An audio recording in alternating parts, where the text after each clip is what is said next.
Hello everyone and welcome to Richmond. We have 2 races to go before the playoffs start, and it's going to be a fierce battle here just inside Virginia for the Independence 200 for the A² Midwest Barbecue Cup Series. My name is Kevin Young, as always, bringing the action. It is going to be quite an interesting showdown, like I kind of alluded to, with 2 races to go before the playoffs start. A lot of drivers still looking to clinch their ticket into the playoffs. Other drivers have already locked their way in, and a few other drivers looking to maybe lock their way in tonight by points. But we'll get to all of that in due time. Obviously, right now, we are currently in the middle of qualifying. Alfred George is finishing his second run here.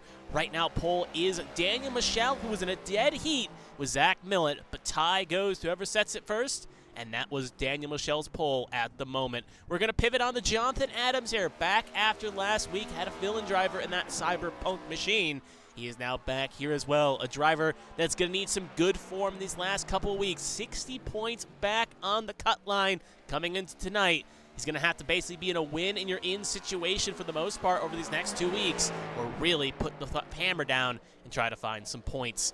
As he comes across the line to finish his first of 2 runs here, it is going to be good enough to put him into P number 7, about 16 tenths away from Daniel Michelle's time, but it's very hard to find extra time around this lap, especially after a blistering first lap.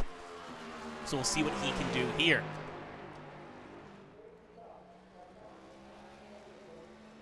So as he comes off of 4 here, still looking good at the moment. As he comes across the line, it's going to be good enough for P4 for the number 8.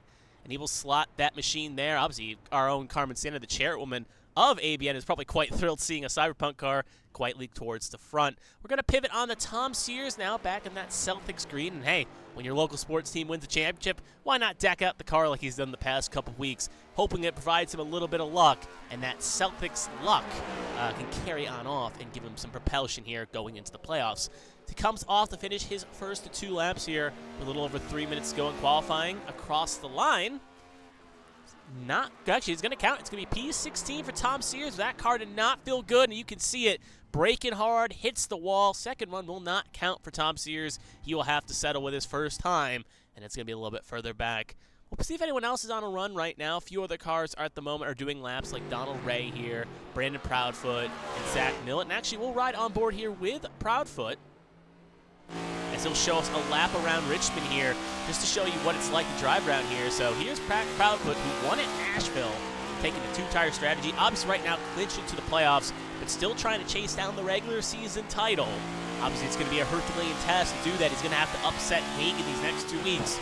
But I don't think Proudfoot's a little bit too opposed to that at the very least, because to some credit, it's not about winning the regular season championship, it's winning about the main championship. So as long as Proudfoot finishes well, he won't be too thrilled. You can see right now, it's about getting on the brakes, getting the car to rotate, and getting it into the corner entry and exit here. Good exit there for the number 22 car, and you can just see it's about rhythm. It's about solid place in the car, and that's where we're going to see drivers really kind of struggle. Is the stock car under braking, could kick out if you're not careful, trying to find the latest point. It's not like a champ car machine, all that extra aero, you can plant it down. So we're actually going to pivot off here. We're going to cut the Brandon Brule here. Fill-in driver for Brandon Proudfoot, as he is on his first of 2 laps here. The reason I pivoted to him is he's on a flyer right now. A few other drivers as well. So he's on his second lap here. A lot of drivers waiting to the last minute. John Hager, going to cut to him. He completes his second run right now, and he jumps to provisional pole right now at the very least. Ryan Pinnell as well in the 600 ARF paint scheme here, not having a good run here tonight, as he is going to have a poor second lap here. I think he invalidated his second run. Brandon Brew here as well, coming across the line for his second run, P5 for him, and he will stay P5. So good runs for both Hagan and Brule, as they both had relatively qualified, relatively towards the front, with a minute to go to qualify. We got 1 driver left here to qualify, and it's the Dr. Pepper man, Austin Mongold. He's the only other driver yet to set a time, along with Briley Wright, but it looks like Wright will not beat the count.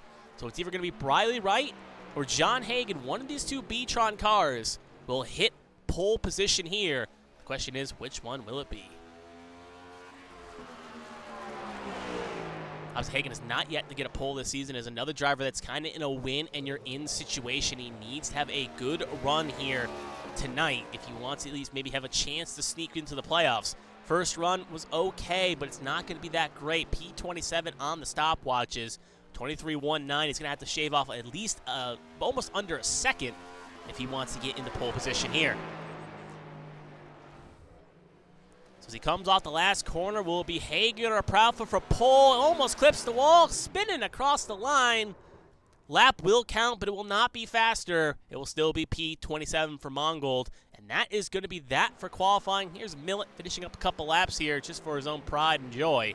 It's going to be John Hagen taking pole position as we are now going to transition on the warm-up. Hagen, Michelle, Millet, your top three.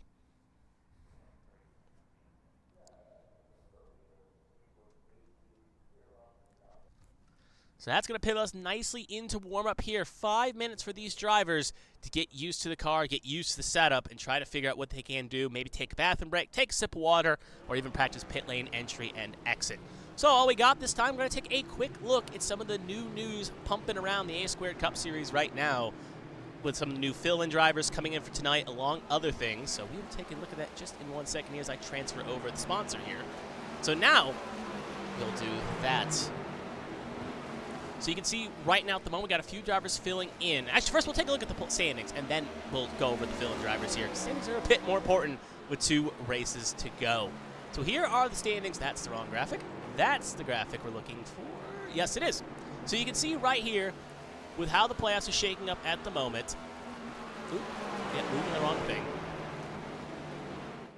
There we go. Put it a little more center. So you can see how the standings are shaking up at the moment right now with how it plays out. John Hagen, Millet, Proudfoot, Sharp, and Braille are all in as we speak coming into the playoffs right now. But this is where it gets a bit tricky here because Zier and Feather Place both being above the max amount of points you can get in a race weekend coming into the night. You have to be over 120, and Proudfoot, Feather Place, and Zier are, so both of them are mathematically locked into the playoffs. And you got Michelle and Wanzing who can clinch a spot tonight as long as they can stay above the 60-point line at the end of tonight's festivities. After that, it's a free fall on down. Gaiman, 38 above, Sears, 34, Feemster, 24, Wright, 15, Markowski, 12, Michael Joy, 1 point ahead of Stefan Oberstadt, who is the cut line. Stefan Oberstadt is not here tonight, and that could open the door for Hauk, who's 5 back, Patrick Oberstadt, who's a 13 back, Bren Roberts still needing to make at least one more race here, I believe, to be on pace to make it. He's 25 back, Ryan Pennell, 29 back, along with Baxter and Gomes being 33 back, and then Jonathan Adams, 60 back.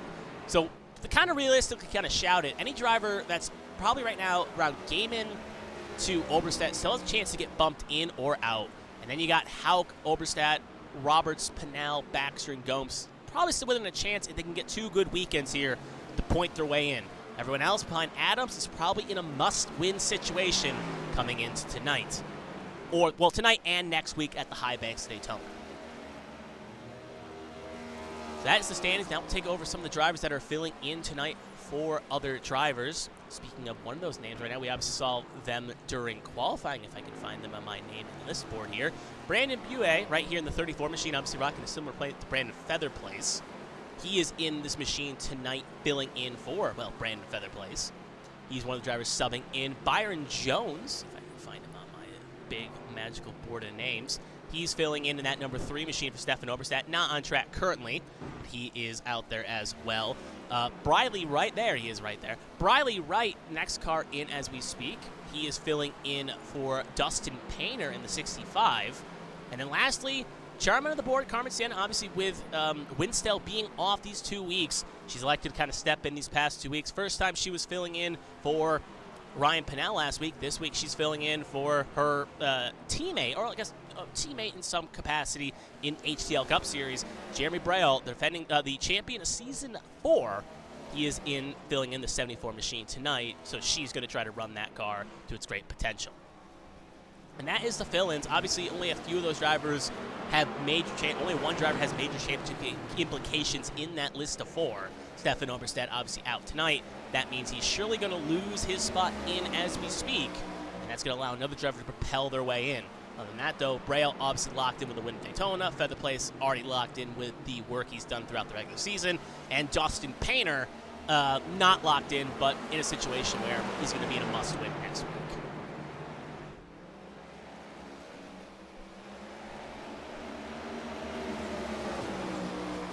So about 40 seconds to go here in warm-up, I should say. It's Proudfoot right now the fastest with Shell, Millet, Hagen, and Bue. Just want to make sure I got that pronunciation guide right here, as I've been thankfully corrected. Don't want to make any names wrong, say any names wrong when I can help it. So Bue going to be 4th, and then John Hagen out 5th. And you can see how close those times are. This is going to be a very scrappy track. In real life, this is also a bit of a fuel mileage race as well. So these drivers are going to have to be careful, not burn their stuff, and maybe even save a little bit of fuel if they want to comfortably make it to the finish and be on the proud. Maybe even a chance we see alt strategies, because last year, David Wright was in a situation where he was going to need a win to get the playoffs, and he called the shot at Richmond, and he won that race. So there could be a situation where a driver gets their way in by winning. Warm-up has now officially concluded. Proudfoot fastest car, as we are going to get ready for the main festivities coming up right now.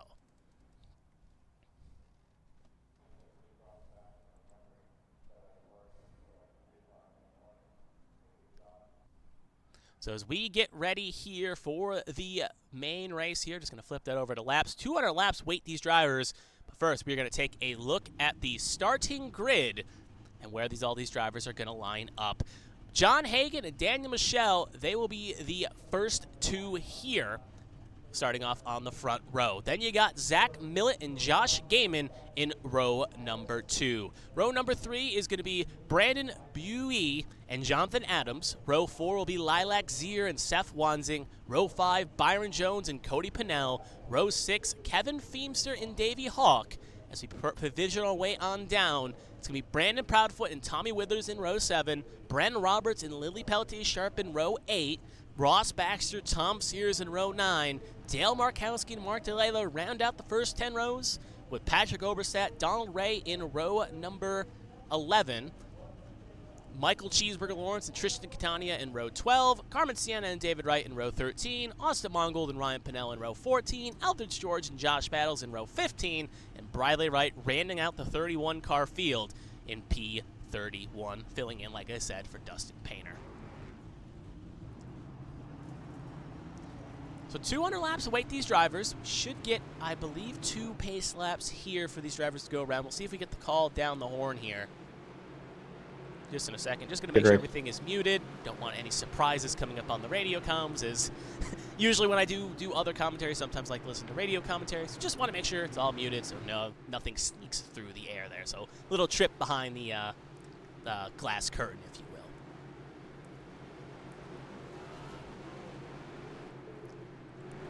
It's going to be an interesting show as the sun is setting. You can even say that about the playoffs, as the sun is going to be officially setting before the playoffs start. In this top 10, Daniel Michel, even though he's looking poised to make the playoffs, could be a confidence booster if he gets a win. Josh Gaiman, only 35 points ahead of the cut line. A win would give him and wipe away those blues. Seth Wanzing, still winless this season. 2-time champion, looking to get some good form here. Jonathan Adams, like I said, 60 back. He could really be ready to shake the Hornets' nest if he can get a good run. And Cody Pennell, barely in the playoffs at the moment. Obviously, if you saw that board, green, yellow, and red, Cody Pennell obviously needing to have 2 runs here the next 2 weeks and win a race if he wants a challenge for that title. Currently sitting in P9. He's been a strong car. He's going to have to keep that form going. So 200 laps await these drivers. Stages on 40 and 100, so a short distance to the end of the first stage. Drivers. Hagen Michel, obviously control on start will be on green. After that, it will be on leader's discretion. So as the pace car pulls on off and they enter the zone, green flag is out for the Independence 200 here at Richmond.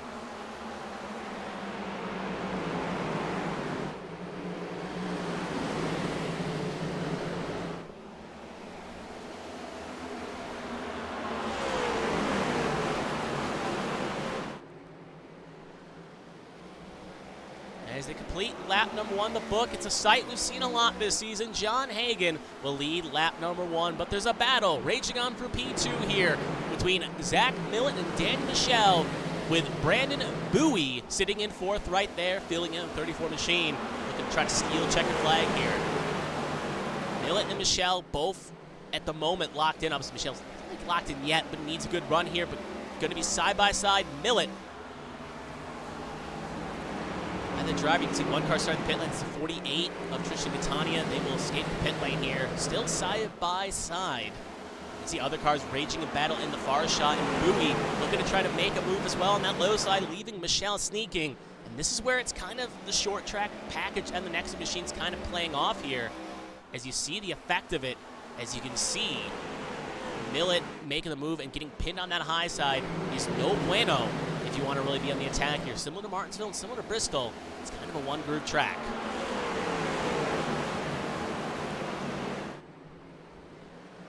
Top pre-phage on here. We're going to cut a little bit further back here, a little bit side by side here. Bren Roberts and Alyssa Pelletier Sharp.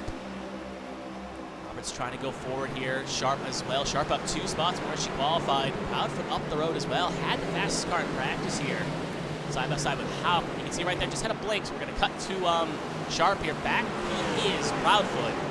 That's going to be a bit of a concern. Mongol looks like he's had a bit of an incident a little bit further back here. You can see he spun off a 2. 1-car incident though, so we stay green at the moment. Some rage on the battle, but back to what we were watching. You can see right there, Roberts, Sharp, still kind of raging out war here. You really want to get these moves done before the tires start to fade. Sharp will hold position to keep Sharp at 14th, but Roberts not really going to be too perturbed. He's going to keep on charging here towards the front. Keep an eye on that battle for the lead at the moment as Millet is keeping that gap close with Hagen. It's only about a 10th distance right now. Now it's going to lose a little bit of time. We'll cut to that battle once it gets just a bit closer as this is our side-by-side action we are watching at the moment. Hauk made a move on Roberts. Now going to try to charge in on Sear. We got Roberts there as well, just in the distance. They're just outside stage points here. All crucial top 10 get stage points. Now going to cut back to the lead as Millet has really reeled in John Hagen here. They're going to be side by side, coming into 3 and 4 here. Inside lines where you want to be. Hagen leads that lap, but Millet is definitely flexing his muscle here.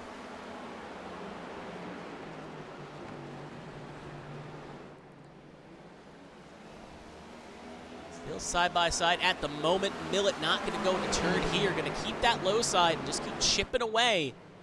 This track bar machine. We have a caution, so Hagen will survive the charge here. And we'll see who it was. It looks like it was Tommy Withers, Carmen Sienna, and Tristan Catania possibly. There's Withers right there. Patrick Oberstadt also around as well. Did say Carmen Sienna may have had a piece as well. Her car looks relatively okay in the Sony machine. But it looks like the main piece was Patrick Oberstadt here and Tommy Withers. So we'll take a look here to see exactly what happened, to see what exactly caused the incident. So Oberstadt here, we're going to play the replay out. We're watching Patrick Oberstadt right now. We'll go a little bit of an eye in the sky camera here just to see if we can identify this. So playing at a full speed here. You can't really see much from that wide angle, so we're actually going to zoom in a little bit closer. And we'll play it out here again. You already see the puff of smoke there, so Withers looks like he got loose, and oh, he clipped the 41, shot up the road, right in the Markowski's had bad form. Sienna, good avoidance there. And that is the first caution of the night, how it was caused. We'll take another look here. Now we'll focus on Tommy Withers here and try to watch, see exactly if it was a spin or a self-spin here. He looks, oh, he clips the apron right there. That's what's going to get his car to spin around here. Right in front of Baxter, and again, nowhere for both Markowski and Patrick Oberstadt to go. And then even you can see the 48 at Catania ends up getting a little bit of a piece as well. We'll take 2 more looks at this. We'll first focus on Markowski as he just had an unlucky situation there. And we'll see if we can get a good angle of this. Yeah, we'll go with a nice, yep, there we go. We'll go with a nice gyro camera here. And you can see we'll rewind up just a bit here. As you can see Markowski just mind his own business here, and just the luck he's kind of had for the past couple weeks, just nowhere to go. And just a big lick. We'll take one last look at this as well. This time we'll focus on Carmen Sienna as she got a good wreck avoidance there in this situation. So we're going to watch on board with her in her 74 machine. You can see cars spinning in front, trying to escape, and just goes on low, skates on around. She will avoid the wreck here and keep her Sony machine clean. So you can see right now John Hagen still leading the way here. Ooh, I almost turned the wrong thing off. There we go. Hagen keeps the lead. Millet in second and Bowie in third. A few cars electing the pit. Alfred George was in the crew along with some of the cars involved in their act like Patrick Oberstadt, Tommy Withers, Markowski, and Delayla. they all came down. Some to fix repair, others maybe tap up the cars here. Now, these drivers do get one fast repair for the troubles, and they'll come back in here and top it off again.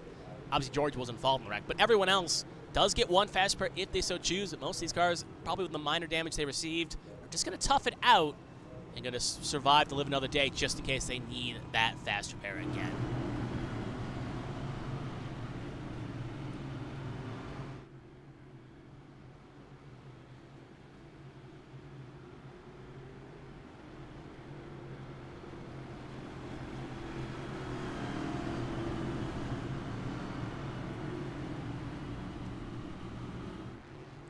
So we should get the one to go this time by, if I'm counting correctly here. Obviously, got the little board out here with the little chalk tablets and whatnot, making sure everything is still playing out accordingly here. Yep, lights are out on pace car. So we are going to get the one to go this time by.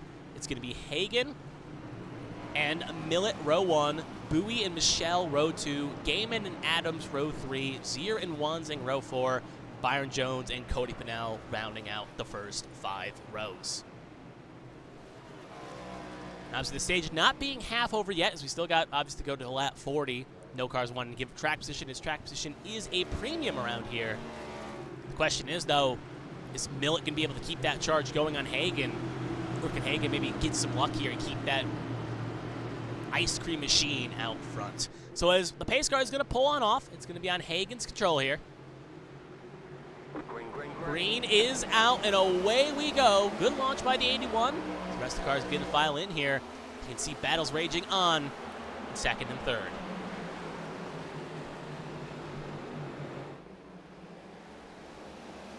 Ooh, Lilacs here gets a little loose there. Coming off corner entry and exit.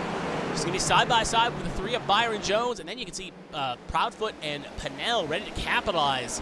Zero keep it pointing in the right direction, though. But now she's falling into the weeds here. Way deep to try to get that spot back. That's going to open the inside door for the 22 and the 38 to skate around.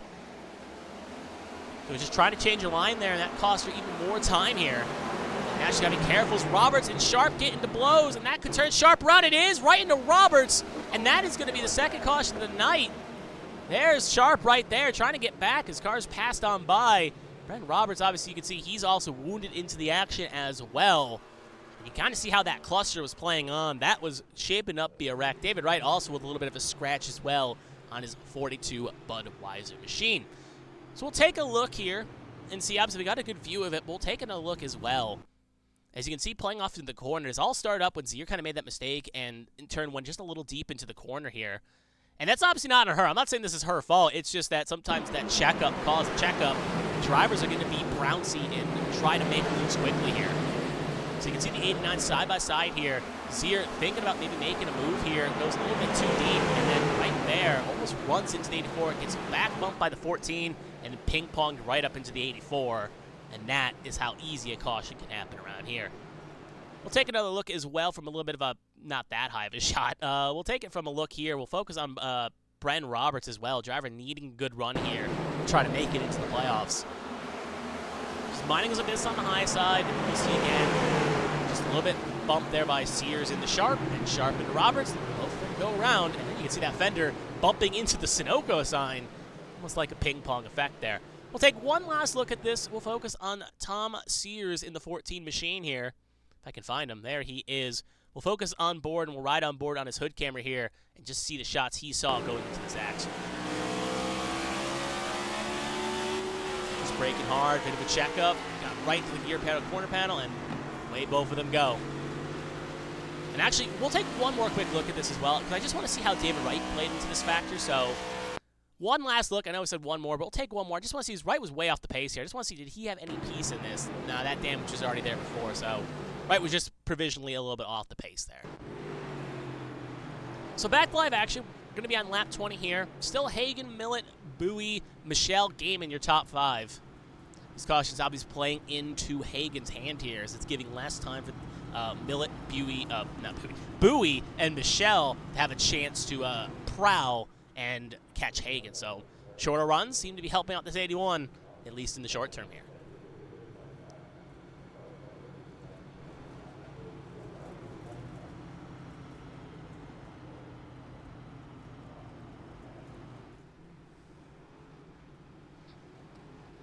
So we should get at least another 2 laps of pacing here. A few cars coming in. Patrick Oberstadt, Tommy Withers, Dale Markowski, DeLayla, Wright, Roberts, and Catani. Again, most of those cars involved in both of the opening lap incidents here.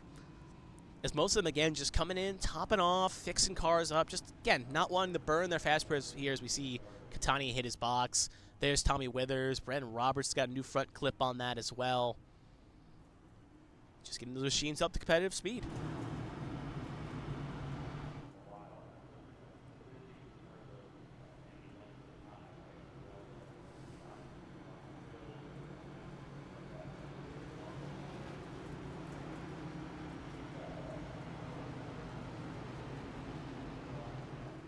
So we got the one to go here this time by. Similar top 10 as it was before. Hagen, Millett, row 1. Bowie and Michelle, row 2. Gaiman, Adams, row 3. Wanzing, Jones, now row 4. And Proudfoot, Pinnell, your first 5 rows.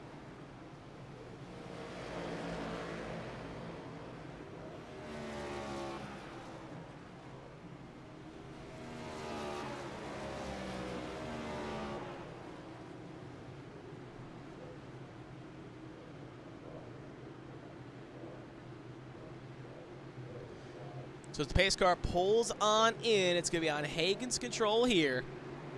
Green flag is out, and away we go again, and it looks like Gaiman may have spun the tires there. So he's going to be under pressure here heading off into 1.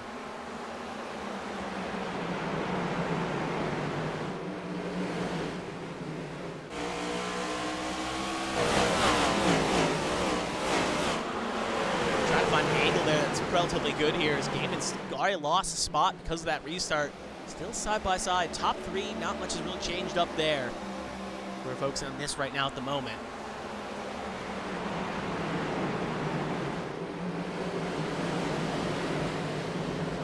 Gaiman on that preferred low line here. Car up, clips the wall back there. I think it was Cody Pinnell. It was. You can see Kevin Feemster trying to capitalize. Just got a little squirrely, Pinnell did. Don't 100% know if he got some help. Not seeing any major scratches on any of the other cars here, but now that's going to cause Pinnell to fall here just a bit. Going to open the door for Davey Hawk to try to make a move here. His number 28 machine. Again, the driver needing a good run here to capitalize on Oberstadt. Stefan Oberstadt not here tonight. Right there, Ross Baxter also gets a little bit low too.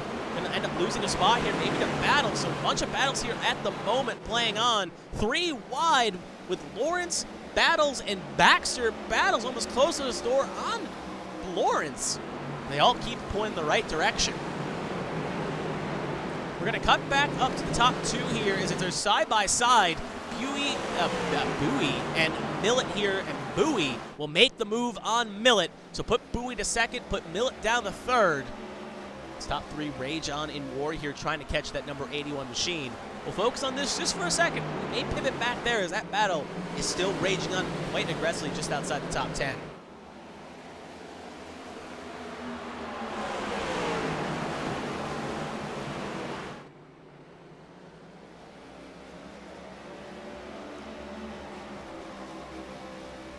But still the John Hagen show up front. We're going to go away from this battle just for a second here as we are seeing some battles rage on just a little bit lower, back to right where Battles was. That battle is kind of shaked out a little bit here. And you got Sears as well. They're a little bit further back here, side by side. Carmen Sienna working her way up towards the front here. Chase down Austin Monroe. But right now those battles are shaked up, so we're going to go back here as Bowie's looking to make a move for the lead here on John Hagen. Brandon on the low side here. Maybe a different surname, but driving just as well as the the current Brandon, I should say. As they'll be side by side, heading off into 3. Hagen made this high line kind of work here, knowing the middle to high line here work, and he's getting the runs he needs off corner entry and exit. Side by side, Hagen leads that lap. I don't know how long he can keep this lead. Bowie going to be looking to clear here off of 2. He successfully do it, so now put Bowie up to 1st. Hagen now to 2nd, and Millett in 3rd. This top 3 is beginning to break away from Michelle. The gap is now open up by about 7/10. This is where you got to be kind of methodical and careful here. As you can see, Zach Millett will actually ride on board here with Millett in a second here. As if you make a mistake or kind of make a problem, you can easily fall into clutches and be in the provisional no-no zone.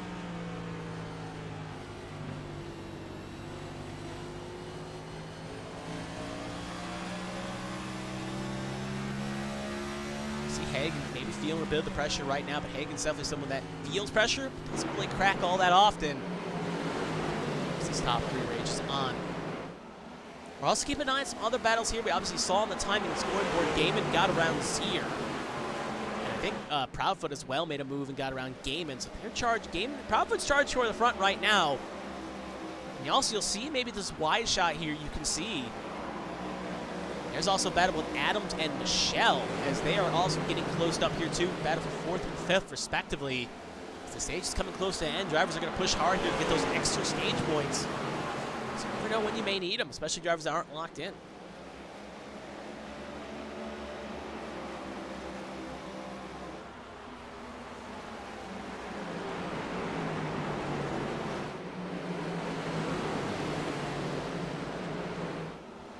And this is another problem these drivers will face as this run goes on with being short track action. Sometimes you gotta be willing to use the bumper. Now, obviously, I'm not telling Millet right now to use the bumper on lap 33 of 200 because what goes around comes around.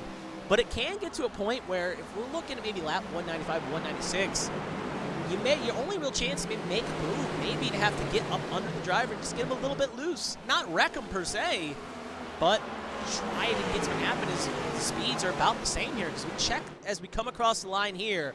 So focus on the race leader for a second here. This time by, Bowie ran a 22.85. Hagen ran a 22.83, and Millet ran a 22.91. We have a wreck. It looks like it's Sharp and Roberts again. There's Sharp and there's Roberts. They've had another little scrape up here as well. Checking with how many laps to go to the stage. It shouldn't be a stage ender, but we'll hear any reports if it is or isn't. We'll keep an eye on that top 10. Bowie, Hagen, Millet, Michelle, Adams, Jones, Proudfoot, Gaiman, Sear, and Wanzing. That's the top 10 if they call the stages. We are close to a stage break. We are going to take a look and see what exactly happened. Side by side, Sharp was with the Layla. Obviously, Roberts on behind. Ooh, Roberts looked like to make a move. They were 3 wide going into the corner here. Oh, Roberts locked up and got into Sharp. Unintentional. And then Roberts, you can see just a little bit later, ends up hitting the wall here. No one else piles in. Just a simple kind of short track mistake there. Obviously, Roberts not really intentionally trying to do something and ends up kind of piling in there. Take another look here. This time from Roberts' perspective, we'll actually ride on board with Bren Roberts here as we'll rewind on back. We'll play it out here. Obviously, Roberts feeling maybe a bit of the pressure here, wanting to get towards the front. Opportunity to really make a move here. Sharp slow off exit. Just locks up right into the 18. And then trying to save it, car kicks again, and big lick on the outside walls. Ended up Roberts getting the worst piece of that there in that incident. We'll take one last look at it just to really show the angle here as well. And actually, see if we can get a rewind here. Kind of scroll back up to the top here. We'll take one last look at it from another angle just to show one more time here. Yeah, just lock up by Roberts. And Roberts just accidentally hit the outside. So back to live action. A lot of cars coming into the pit lane here. Looks like it should be the stage end here, but not so sure as a lot of cars electing to stay out as well. So see if we can get that relayed to me by someone, whether or not that is the stage ender or not. Sometimes with these close ones, you don't get any flashes or graphics letting you know. But considering that, we look at the top 10 board right now. Mark DeLayla, he came in, took fuel only. David Wright came in. Alfred George came in. Hagen elected to come in on lap 36 along. Well, Alfred George and David Wright, they came in at 19. Adams came in. Brandon Proudfoot came in. Austin Mongold came in. Carmen Sienna came in. Lawrence. A lot of these cars were a little bit further back, but Hagen, Adams, and Proudfoot were all inside the top 10. Meanwhile, Bowie, Millet, Michelle, Jones, Gaiman all stayed out. So I don't think the stage is going to end here. We should get the one to go this time by, if I'm not mistaken. So Hagen playing the long game here, going to go for the track position for the start of stage 2, giving up stage points. Being a driver that's already have as many wins as he does this season, you don't really need those stage points. So we'll have a one-lap shootout presumably for the end of the stage here. It's going to be Bowie and Millet row 1, Michelle Jones row 2, Gaiman Zier row 3, Wanzing Pinnell row 4, and Hawk and Sears your first 5 rows here. Can Millet maybe make a charge here and get around Bowie? Michelle as well. Does he have a chance here? Byron Jones, obviously a few of these drivers in this top 6 fill in. Jones and Bowie. Just more looking for help with their drivers and the constructors here. Pace car going to pull on off. It's going to be on the 34's control. Green flag is out, and away we go. Good launch by the 34. As the battle rages hard for third here, as Millet's going to have to slot in for second. You can see side by side the 3 and the 25, along with Zier and Gaiman. Gaiman will get clear. Let's put the Gearcats car up 1, wanting, maybe thinking about making a move here. We have a quick caution. That will end the stage. So we're seeing who exactly it was here. You'll see them as they come across the line here. See if we can get a report here. A lot of good cars involved. John Hagan looks like, oh, there's Tom Sears. There's John Hagan. There's Brendan Roberts. Ross Baxter. There's Ryan Pennell. Ooh, big lick here to end the stage. A lot of drivers being aggressive here. We'll see if we can find anyone else. Yeah, Ryan Pennell obviously got the worst of it. He had to tow to pit lane. Sears will get around the pace car here. So we'll just, instead of kind of just jumping around, maybe trying to speculate what happened, we'll take a look exactly what exactly caused this. Obviously, Bowie will win the stage with Millet, Michelle, Jones, Gaiman, Zier, Ones, and Pennell, Hawk, Fiends for your top 10. All will get stage points. We'll now take a look at what happened. You can already see a little bit of what occurred. Looks like Feemster got into Sears here, heading off into 1 and 2 here. So we'll rewind back. We'll now cut the Tom Sears here and play it out at full speed. Then we'll pause. We'll go for a nice chopper camera here, as it uses a good eye in the sky to see what exactly happened. And then we'll play it at 4 speed. So you can see Sears here just riding the corner entry here. Feemster looking to try to maybe move on that low side. And just gets on the corner panel right there with an open hole. Now we'll play at full speed. That gets to 14 around. At this point, Carr's trying to hit the gap. Hagan gets in the back. Gets bumped by Proudfoot. Proudfoot ends up getting a send around here. Pennell, hard lick. Jonathan Adams avoids it quite well. There's Mongold. He goes through as well. So a lot of the cars that came in under that pit stop, maybe try to play advantage of the stage, end up getting major licks in this. So it did not work out for the cars coming in. Now we'll focus on John Hagan here. As you saw, again, it was our race leader, came in to maybe try to beat the stage here. Just gets into the back. Sears gets hooked around and then backs up to the wall. Oh, big lick for Ryan Pennell, though. He had nowhere to go in that wreck. Other than that, it looks like minor damage for Hagan, though. He ended up getting kind of not the worst of it in that situation. We'll take a few more looks at this as well. We'll focus on Ryan Pennell here. As you can see, he's obviously running this last season in A-squared competition. After this, in his retirement tour here. You can see he just gets there, gets loose, trying to save it, doing his business, and just gets hooked right there by Pennell, and then Baxter sends a big lick into the outside wall. Thought he was clear, but couldn't. That cooked the engine. Then Stefan Overstead, oh, Baxter gets flipped there. Didn't even see that. Baxter gets flipped by Overstead there. We'll take one more look at this as well, just to kind of get all the angles here of this that we can. We'll focus on the 22 of Proudfoot, if I can find him on my list here. There he is. We'll take one more quick look at this, and then we'll get back to live action here. See right there, Ryan Ward with him right there. You see the accident comes in, trying to avoid it, ping-ponged. Luckily locks it down, though, and no one else really flies into him, per se. Almost Lawrence gets into him, but a good avoidance, a correct avoidance there to avoid major catastrophe. One more quick look as well. I saw a good angle here. We're going to do it from Cheeseburger Lawrence's perspective real fast. You can see right there on the brake. Just becomes a car park sometimes. You just got to be able to avoid it like the 47 does. Almost runs into Spiel Racing Design car, though. But 47 gets away unscarred. Maybe you can see 60 getting flipped.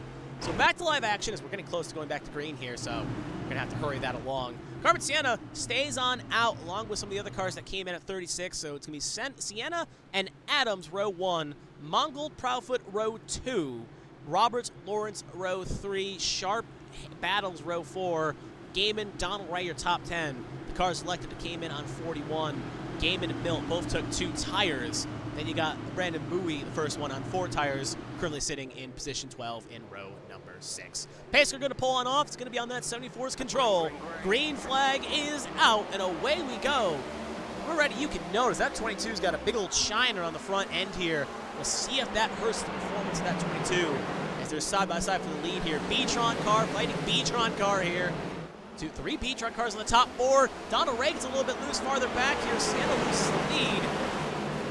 We're going to cut back Donald Ray here, make sure he didn't end up getting piled into something. He keeps it clean, pointing in the right direction, so Ray avoids catastrophe. But Jonathan Adams leads that lap. So put Adams up to first, Sienna down to second. So we're cutting through battles here quite quickly. These cars are beginning to fan in and out. Right there, you can see right there, Josh Gaiman under attack here. So getting around battles. Bowie in that 34 Millet, side-by-side for the stage. Last time by, now side-by-side for 10th. As they're also raging on for battles here.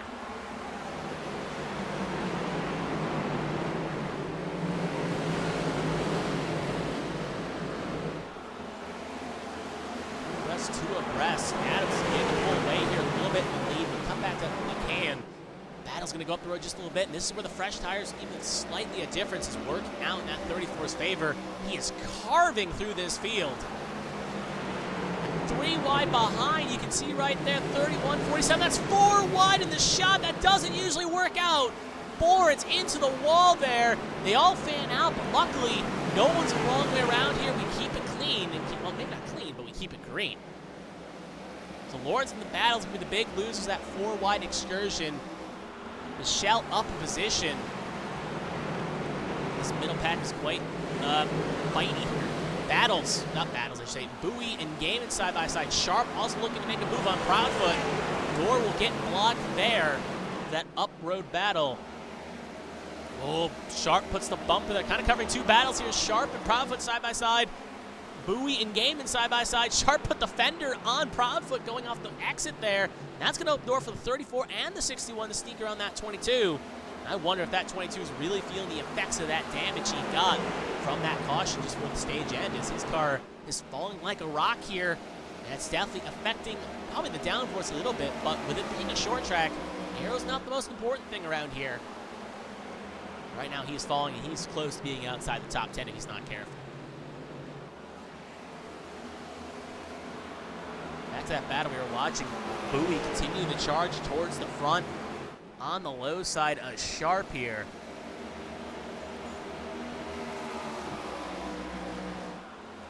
Keep an eye on also the battle for second right now as well. Sienna Roberts possibly about to be side by side here. 34 will get clear of the 18, so put the 34 up a spot for P5. Now we're going to cut up to the battle for second here. Roberts, another driver, kind of in a must-win situation here. Chipping on the door of the the fill-in driver of Carmen Sienna here. Adams 1.4 clear this battle. They're up here on strategy per se. That doesn't mean they don't have the speed. They came in before the stage end, but with all drivers pretty much equal strategies as Sienna gets into Roberts, and that's not going to make any friends here. Roberts still stuck on the high wall here. There's Ross Baxter, there's Brent Roberts. Hope we can find him eventually. There he is. No caution will be called, more importantly. And you got to understand, Roberts is not too thrilled about that per se. Obviously, if Sienna may say that was a late block, Roberts going to say Sienna too aggressive. Who knows? But we stay green, more importantly. Back up. Bowie and Mongol get around. Sienna looks like lost a couple spots as well in that incident. So put the 34, trying to get his stage 1 winning ways up to stage 2. Now up the second position on his fresh tires. Mongol down third. And Sienna and Sharp going to be side by side here. Sharp thinks about making a move, just can't get close enough.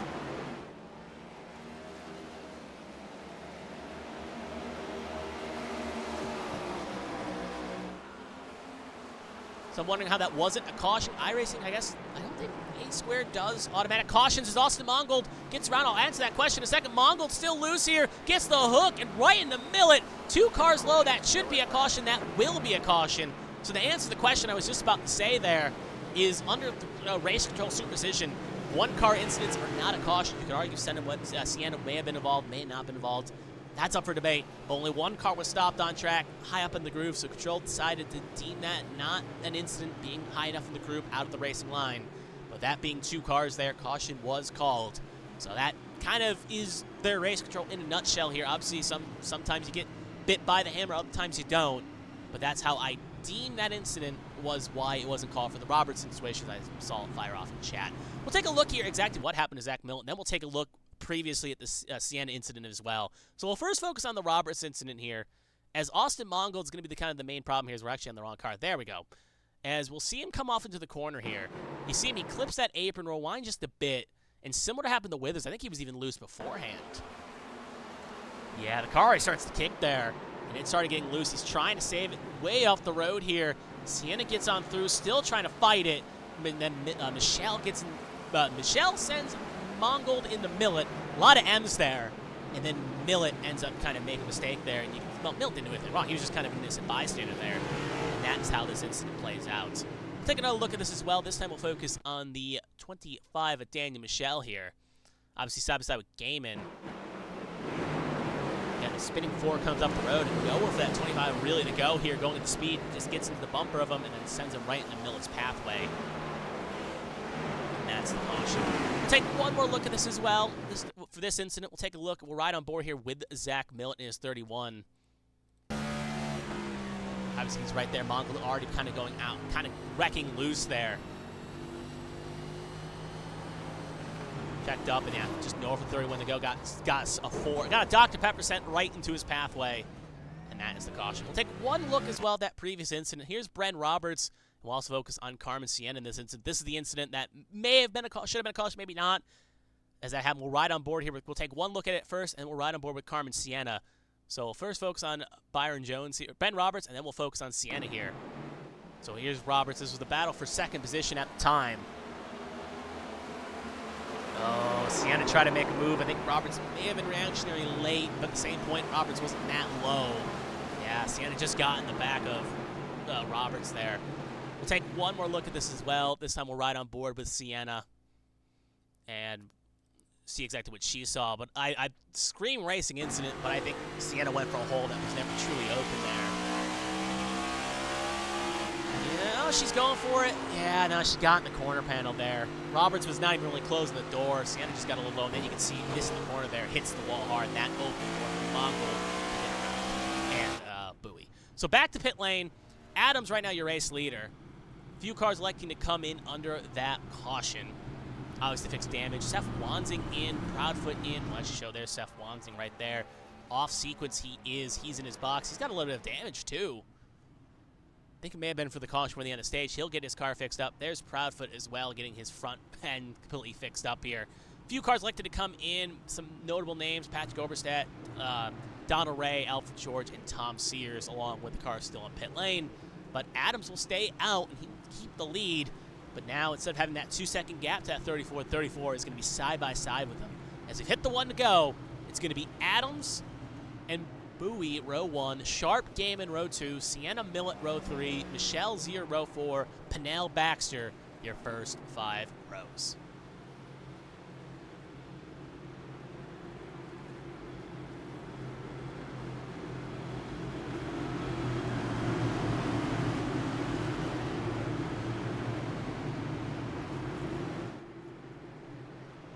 It's going to be on Adams' control here. Green flag is out, and away we go. Some other tires begin to smack the tires up. Adams keeps the lead, heading off into 1, but you can see some kind of modium happen back there. The Sienna spun the tires, and you can see the stack up there. It's happening because of that stack up. Cars fan out here for position. Top 4 all stationary here. Sienna, Millet, Michelle, and Zier. Oh, Michelle going to try to split the middle. It's usually never good. We'll go on the low side. There's Lilacs here. Going to make it 3 wide on the low side here. She will make the move 6. Still 3 wide at the moment. Those Millet not going away. And now Michelle side by side with Sienna.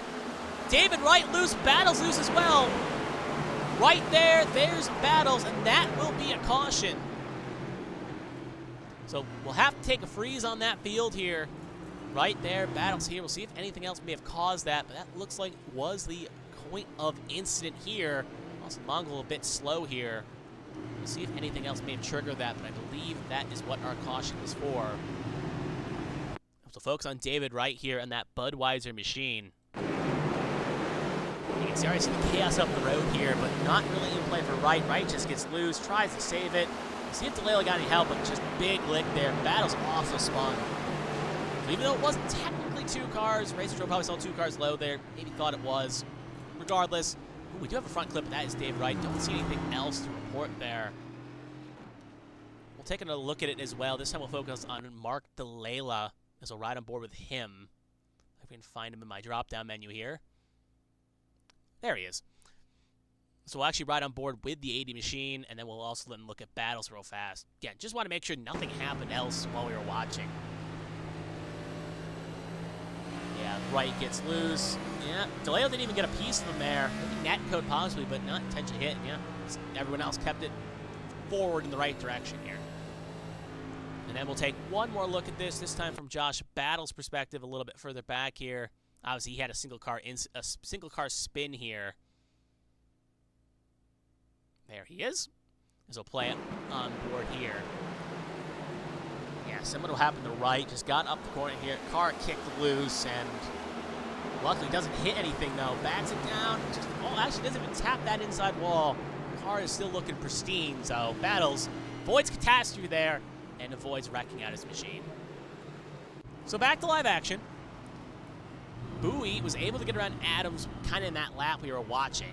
So now Bowie is up to first, Adams is the second, so just shows Bowie's using those fresh tires to his advantage, because right now the gap, again, is only 5-lap difference between Bowie and Adams, but 5 laps could be a world of difference, especially on a track here.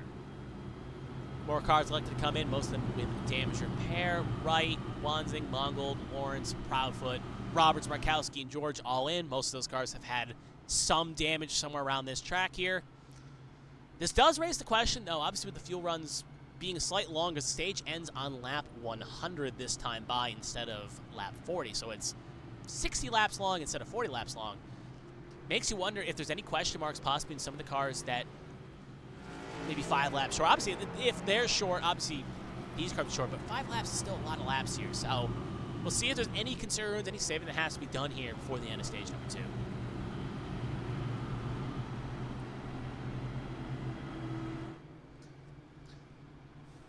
So while we're under this caution right now, we'd just like to take this opportunity again. Thank you for tuning us here on ABN Esports 1. My name is Kevin Young, here bringing you the ARCS Midwest Barbecue A-Squared Cup Series for the Independence 200 at Richmond. Thank you for joining us here on the Sunday evening.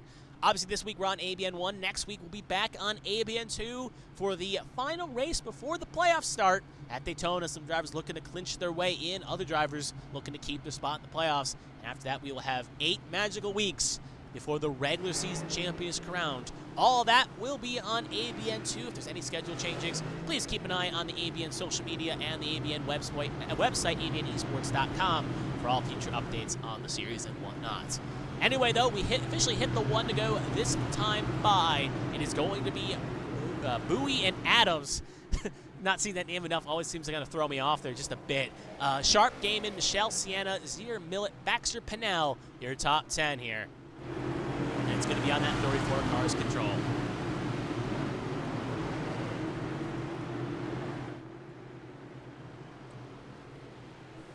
Pace car is off.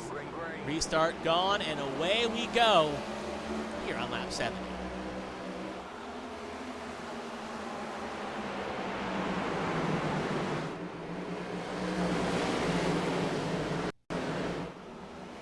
Oh, Lilac here gets a little bit of a spin there, a little bit further back.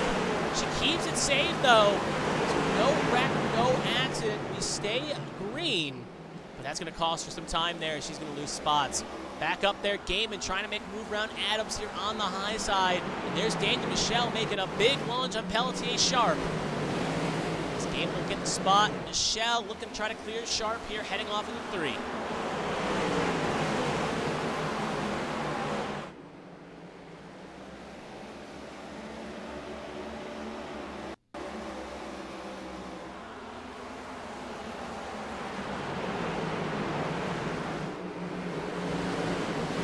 Still ranges on Michelle, Sharp still side by side.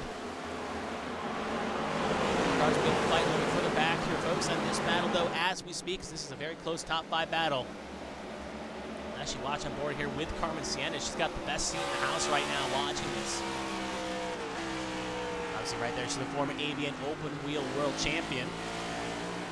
Oh, Sharp gets a little bit loose, and so does Sienna. She ends up losing it just a bit there.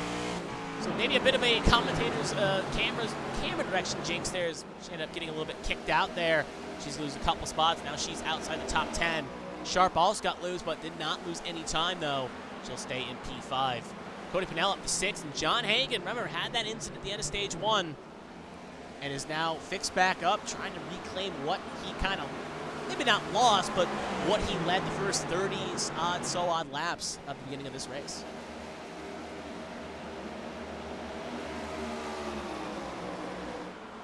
So he will get around Cody Pennell.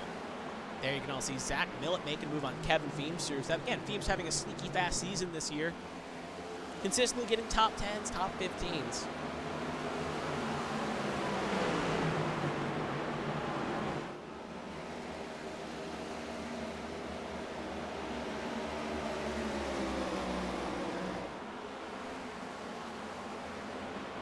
Feemster's still holding charge, but looks like he went just a bit up the groove there, and you'll see it opens the door for both Millett and Baxter to get around. As another car gets loose, that's Carmen Sienna again on the low side. She'll be side by side with Mark DeLayla here. Gonna drift up, but luckily not get into DeLayla. His top 10 shakes on up here. Focusing on this is the kind of closest thing we have on track. Watch this battle. Tom Sears looking to make a move on Davey Hawk. Bit aggressive, and Patrick gets into Hawk, and that sends Hawk around right into the pathway. We stay green, more importantly, though. Let's even get a wider shot just to show you right now. It's 4 wide, though. This is not going to end well. One car's going to have to lead. Ray gets in the withers. Again, they save it. Battles, I think, may clip the wall. As this is just getting pretty sloppy back here. His car's now getting to fan out here. Robert's trying to charge towards the front here. His car's still fan out. Don't want to leave this quite yet, but all these cars just shaking up here. Raging on battles here. Looks like it's finally gotten settled out here, so we're going to cut back up the road here. Find a nice, healthy battle here. Actually, we'll cut up to the race lead here. 34 of Bowie holding down Josh Gaiman sitting in second here. Jonathan Adams in third, though, keeping Josh Gaiman honest here. Worth noting, last time by in the top 5, Bowie was the fastest. 22.69 for him, 22.75 for Adams, next fastest. Next 3 drivers in the top 5 of Gaiman and Michelle and Sharp, all in the 28.84 section of the time.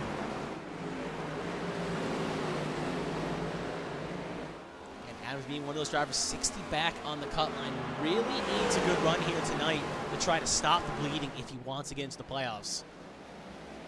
Maybe even a win would definitely be something he would like to need, but if he can cut that gap down maybe by half, it can at least give him at least a chance to maybe point his way in if some other drivers have some poor nights at Daytona next week. Right now, he can lose a little bit of touch, but still raging on here and raging aggressively. We're also going to pivot back just a bit here. As it looks like Baxter is falling into the clutches of Feemster, and Zach Millett is just kind of, Baxter's reeling down Millett, and Baxter's falling into Feemster's clutches. So all 3 kind of just staying close together here.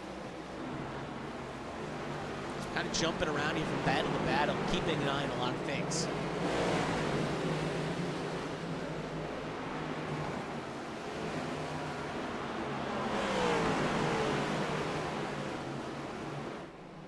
Looks like John Hagan's had a bit of an incident here. He is low there, and he has hit the outside wall. We know he was in a battle with Sharp.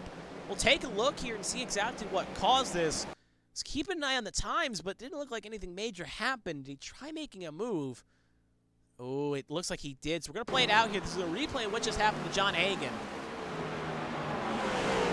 Aggressive on the brakes. Oh, possibly, I think, got a correction there. We'll see if we can get one more quick look, rewinding the technology here. Just take one more quick look. Does he get in the Sharp or try to avoid sticking in the Sharp here? Nah, just corrected it. Got it low. Car kicked and hits the outside wide quite hard. John Hagan still going on here, but definitely very wounded. Currently now sitting down in 25th position.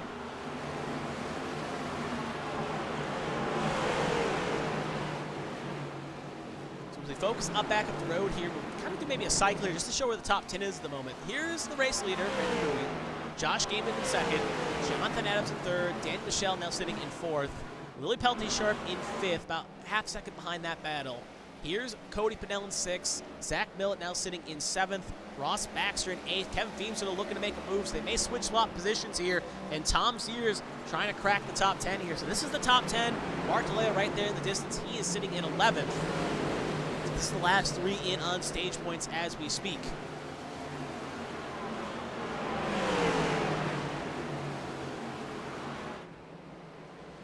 Feimster going to get clear of Baxter to put Feimster up in position.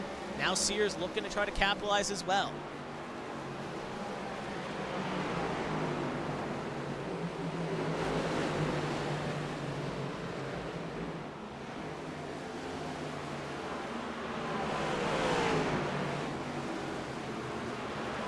Still side by side. 14 will get clear of Baxter, so put Baxter now down to 10th. Tom Sears in 9th. That's going to be careful to hang on to stage points. So we got some more racing. A little further back here, Seth Wanzing, Tristan Tanya, they're having a battle here.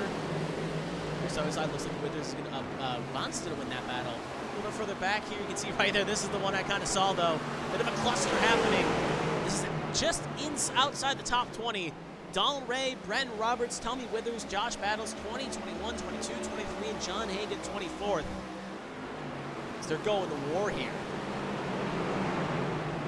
Ray just up the road, going to open up for Roberts. We know Roberts and Hagan have some fast cars. Right now dealing with some of the effects of damages from their incidences.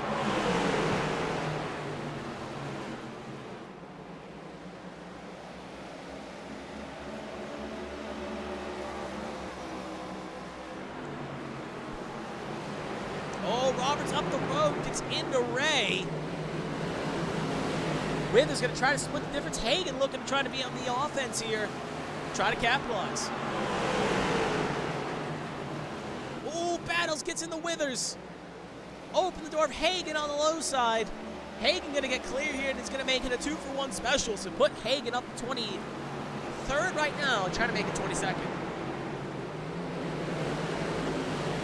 So when Hagan gets around here, we're going to cut back up to the front here. Tom Sears, not really much of a battle. Lilacs here, though, battling Ross Baxter for the last stage point.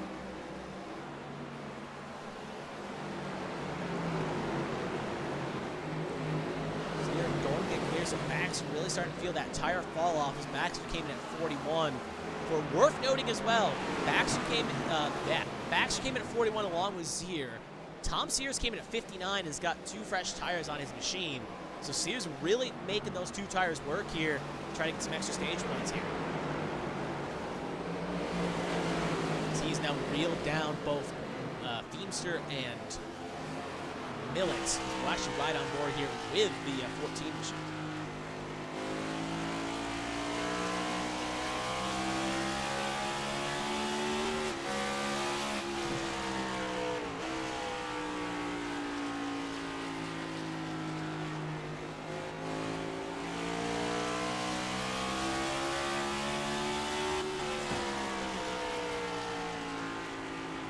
We're watching Sears. He's closing in the gap. We're actually going to cut back up to Adams and Gaiman here as this is raging on.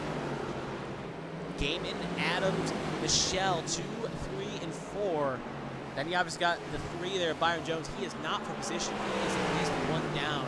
I think he may be more than 1 if I'm not mistaken. We'll have to check the timing and scoring here. But he is not for in this battle we're watching. And the stage comes to a close. Getting those all crucial spots could be worth a plan here. But it should be worth noting for the drivers that stayed out on lap 36 and took the 36 strategy. It's worked out for Adams and Sharp. For the rest of the field, though, like Carmen Sienna, Brent Roberts, obviously some of them were involved in incidences. But for the others, it hasn't worked out quite well. So shows the fresh being even slightly different. It's really worked for the cars that really took those extra tires and made it work.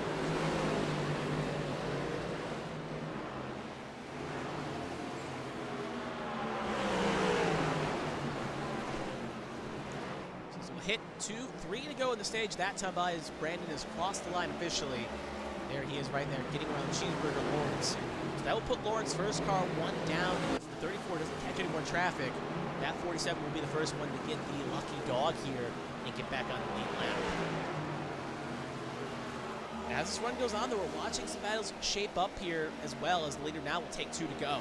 You got Adams, Gaiman right here. They're fighting for second position. Then you got a little bit further back, you got Sears. Sears here catching down Feimster. Then you got up the road, Millet has caught the back. Actually, he's in a battle here with Feimster, and so on and so forth. So battle shaping up here. See if anyone can make a lunge here. So go back to this battle between the Gaiman and Adams. Adams, again, next stage points could be crucial here. As that gap has fallen quite considerably here. Now down to under a second here, as looks like Bowie has kind of let these go back around here. Side by side, was wondering what exactly happened there, as he was well over 2 clear, now down to 1.5. As Lawrence is able to get around as they come through 3 and 4 here. Adams going to try one last charge, is not going to get it done. And as the 34 comes across the line, he will win stage number 2. Gaiman's going to come over in second, and Adams will file in third. As the rest, and Michelle will get fourth as the rest of the cars begin to file across the line here. It's going to be Bowie, Gaiman, Adams, Michelle, Sharp, Pinnell, Millet, Feemster, Sears, and Zier, your top 10 at the end of stage number 2.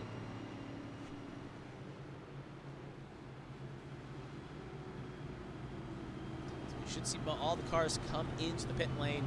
If not this lap, definitely next lap, with all the cars going on the low side here. Looks like pit stop time has officially entered. Byron Jones will go for the wave around here. Actually, he will get the lucky dog, possibly. As Lawrence, yeah, he will get the lucky dog as Lawrence got his lap back. So Byron Jones will get the lucky dog to see him go on around. And that will keep Pinnell now, who is now 2 down, and Byron Jones is 19 now, which is odd. He's getting the wave around there. The lucky dog, as he is more down than Pinnell, but interesting situation. Maybe Pinnell will. Who knows? Regardless, watch the pace off pit lane here. We'll get an update on that in a second. Question is, who will win the race off pit lane here? So put 4 tires on it, put 4 tires off it. We watch who gets out first here. Virtual Cruise will get the wins. The 34, 61, 25, 8, and 18 will be the next cars coming across the line here as the rest begin to file on out of pit lane here. See, all cars coming out of the pit lane took 4 tires and fuel. No cars elected to go with an all strategy. 2 tires, under fueling it, whatever.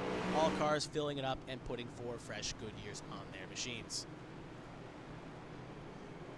So the question now rages. When we take the green flag, we'll have, depending, as I think we'll have 2 to go here, 1 to go next time by. We'll take the green, presumably on 105. And that will give us 96 laps to go here to the finish. Bowie has looked the strongest car in the field right now, but you can't count out some other machines as well. Looking at the timing and scoring board here, personal best Gaiman was right around the same time as Bowie. Michelle, and so was Jonathan Adams, 22.36 for Bowie's personal best this race, 22.40 for Gaiman, and a 22.41 for Adams. For reference, some other drivers in that under that 2-2-4 bracket. You have Zach Millett, 22.39, and I think John Hagen's also probably cleared that bar too. Yeah, 20. Actually, he hasn't. His personal best is only a 22.48. So some of these drivers breaking into that 22 bracket as these runs go on.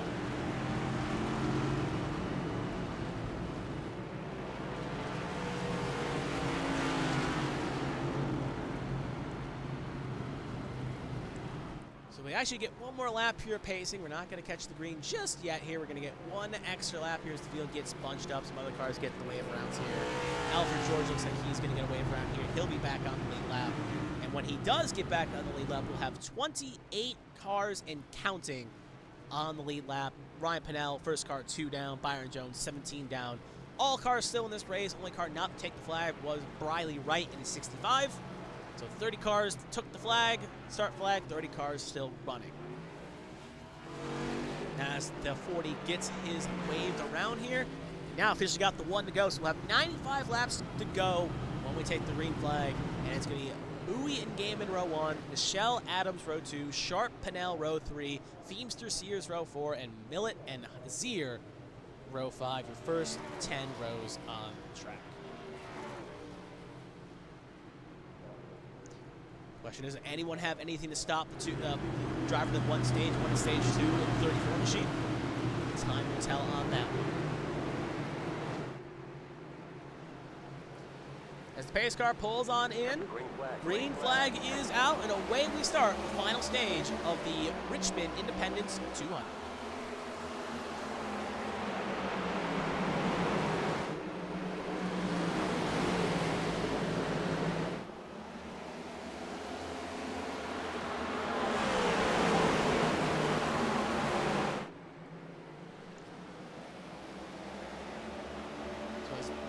takes off where he left off in stage 1 and 2, leading the way. Well, I think he leads stage 2, but leading off stage 2, I should say, heading off to the final stage here. Cody Pinnell up the road here.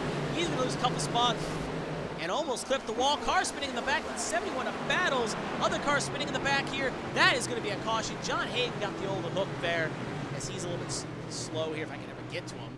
There's Patrick Oberstadt. It looks like he's had a piece of this as well. He's had a tow. There's Josh Battles. Carmen Sienna missing her front clip. So instead of kind of speculating what exactly happened, it looks like John Hagen also as well. Just want to see if he had any scratches. But yeah, Carmen Sienna, big goose egg on her front end. So we'll take a look here and see exactly what happened. Looks like it's going to all probably start with Patrick Oberstadt here. So we're going to start on Oberstadt. He's up the road from around this incident point. So we'll watch Patrick here going off into we're on the start-finish straight here. Oh! Wow, that's a big correction there, Patrick. That got into Carmen Sienna. That's what happened to Carmen Sienna right there. So that explains why Sienna lost her front clip and Patrick Oberstadt. It just took a hard right. We'll take a second look at that in a second here, but that's a big lick. We'll take another look here. This is Josh Battles. Obviously, he also lost his back end here. Trying to save it as it drifts up the road. Has it saved, but it kicks again. And then you see John Hagen, he gets loose on his own accord, and then he gets into the 3 of Byron Jones. He's just wondering how can insult me add to injury there as he's multiple down and he just lost his front clip. Speaking of John Hagen, we're just going to rewind here because Hagen didn't pop up my battle box here. We'll focus on the 81 of John Hagen here, who's having a race to forget if I can ever find him on my list board. There he is. We'll play his incident out here. There's Patrick Oberstadt with his big thing. Oh, he just got a little bit loose right in the withers. He got him around lucky to get a minor hit there at wall, so he'll be okay. There you can see the other cars. Byron Jones, he had a big lick on his front clip as well. We'll take one more look at this. I just want to watch again on board this time with Patrick Oberstadt. That thing snapped awkwardly. Almost wonder if he had a disconnection possibly in like the wheel or something. So we're going to watch on board here with the 41 machine as I just want to see this again.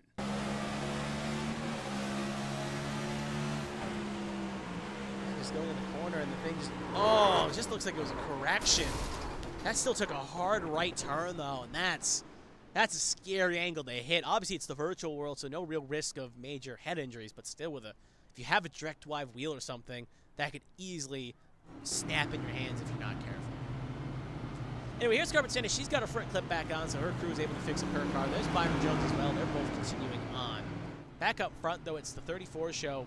Obviously, nothing in his battle box as he just joined the series as a fill-in, so don't have any information written on him. But, yeah, substitute for him, Gaiman as well. So we're going to get another lap of pacing. Game's not a substitute, sorry. One lap of pacing to go here. We should get the green in 2 laps' time. Should get the 1 to go next time by.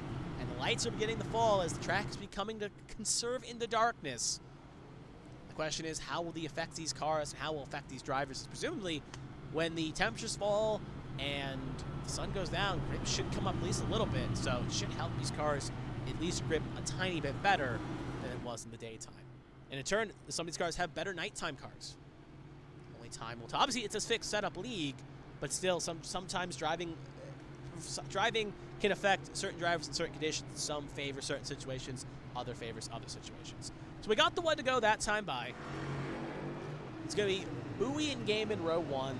It's going to be Michelle Adams row 2, Sharp Millet row 3, Feemster Pinnell row 4, Sears and Zier the first 5 rows.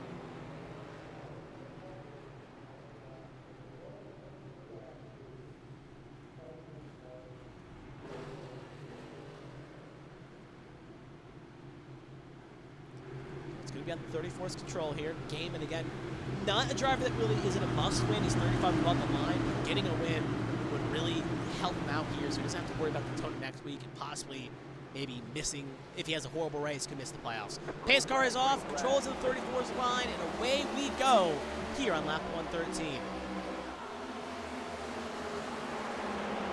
Oh, Gaiman got a little loose there, and he's going to go up the road right into Adams.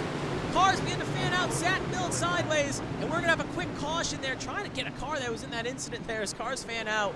There's the 8 of Jonathan Adams, though. Sometimes just bad luck strikes at a bad point. Jonathan Adams stationary on the high wall. See if he can get it fired back up here. Josh Gaiman, there you can see the damage he got for that incident. John Hagan, I don't think got a piece of that, but he's just slowed up here. Adams now officially going here, but now he's officially going to lose a lap. So overall, just a bad spot all around. Gaiman just kind of like some of the cars that we've seen all tonight. Car just kicked out going into one. And at that point, nothing you can do. So we'll watch it again here. We'll watch Josh Gaiman heading off into one here. You're just going to see the car just come in, snap off, yeah, just lose, gets lost. And then Adams nowhere to go, piles in. They both go up high here. And other cars getting that piece. Obviously, Zach Millett had a bit of a lick there as he was also checked up. So Gaiman kind of gets away with unscathed, but he's going to lose all that time in track position. We'll take another look here. We'll ride on board here with, we'll follow along here with Zach Millett as we'll check his angle too. As remember, he was also involved in this, and he probably got the worst of this. Heading off into the braking zone, there goes Gaiman.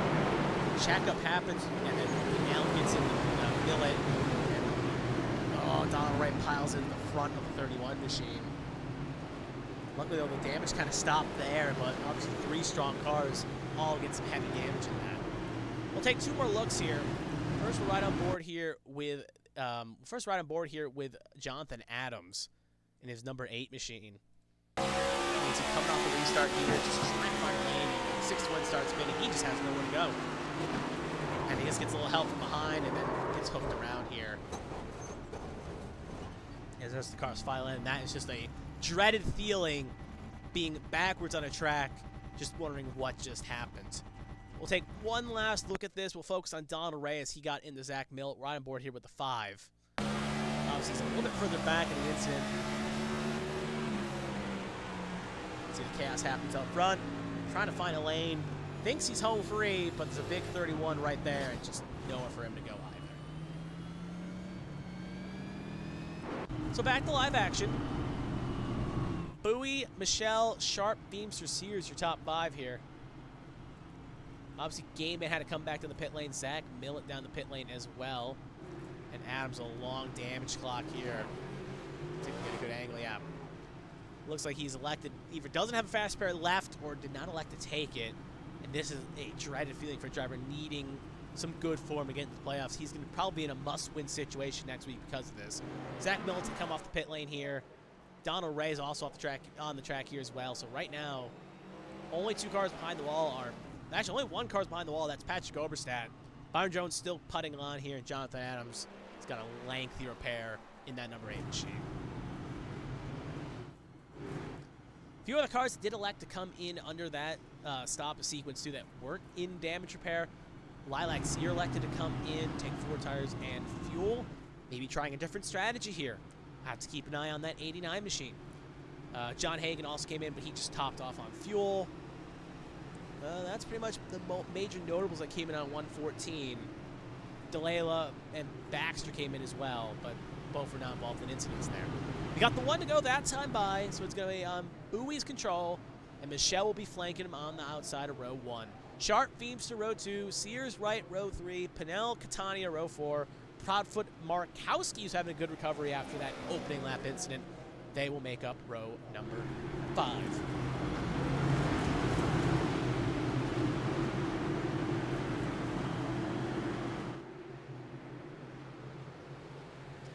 Pace car pulls on off. Green flag is in the air, and away we go.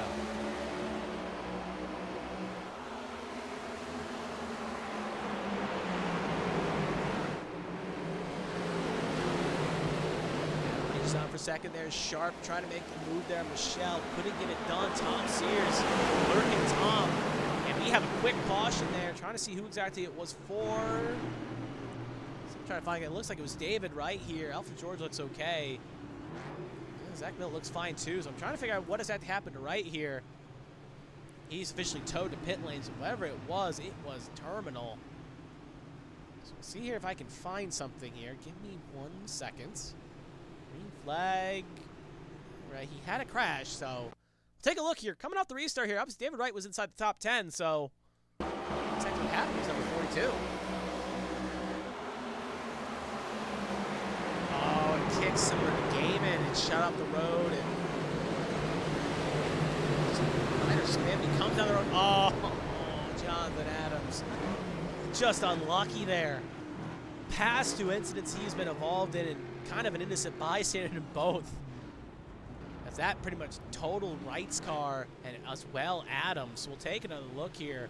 This time Marokas on Jonathan Adams, who just came out of the pit lane, was a couple down, and was just all the way back here. This is the point of where the restart happened. So green flag in the air. You're going to see up the road there. You're going to see a spinning 42 right there. Keep it in the eye of the emergent. 42 just on the high side, drifting down the road, not holding the brakes, and nowhere for Adams to go. So Adams not going to be too thrilled. The 42 didn't hold his brakes, but that was a terminal lick probably for the 8, and the 42 as well behind the wall. And, well, currently in the pit lane, could be behind the wall as well. So no double Richmond magic for the 42. So it looks like both of them will be day done. Possible. We'll have to see if they come out the pit lane.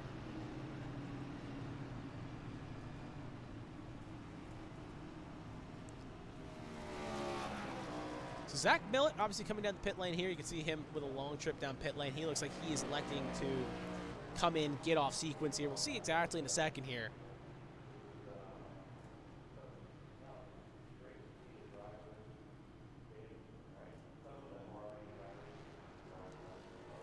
As he's coming down the pit lane right now, we'll see again how long of a clock this is, whether it's scheduled or not scheduled. As he is now officially in his box here.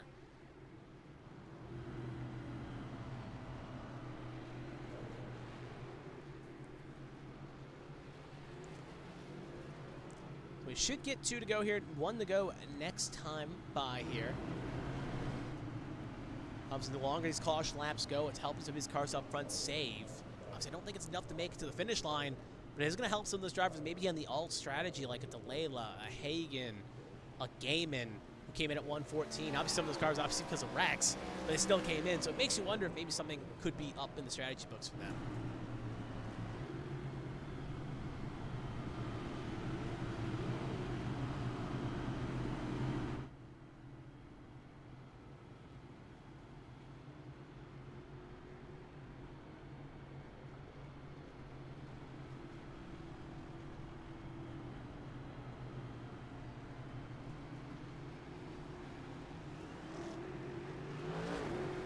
All right, back to live action. We are, even though we're still in live action. Just had to mute my mic for a second. Talk someone off stream here.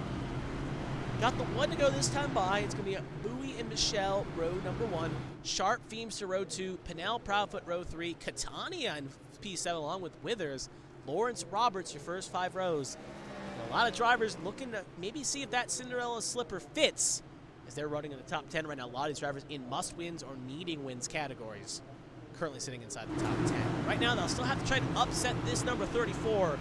Looks like he's on rails. Pace car is going to pull it off. It's going to be on this 34's control here. Green flag is out, and away we go.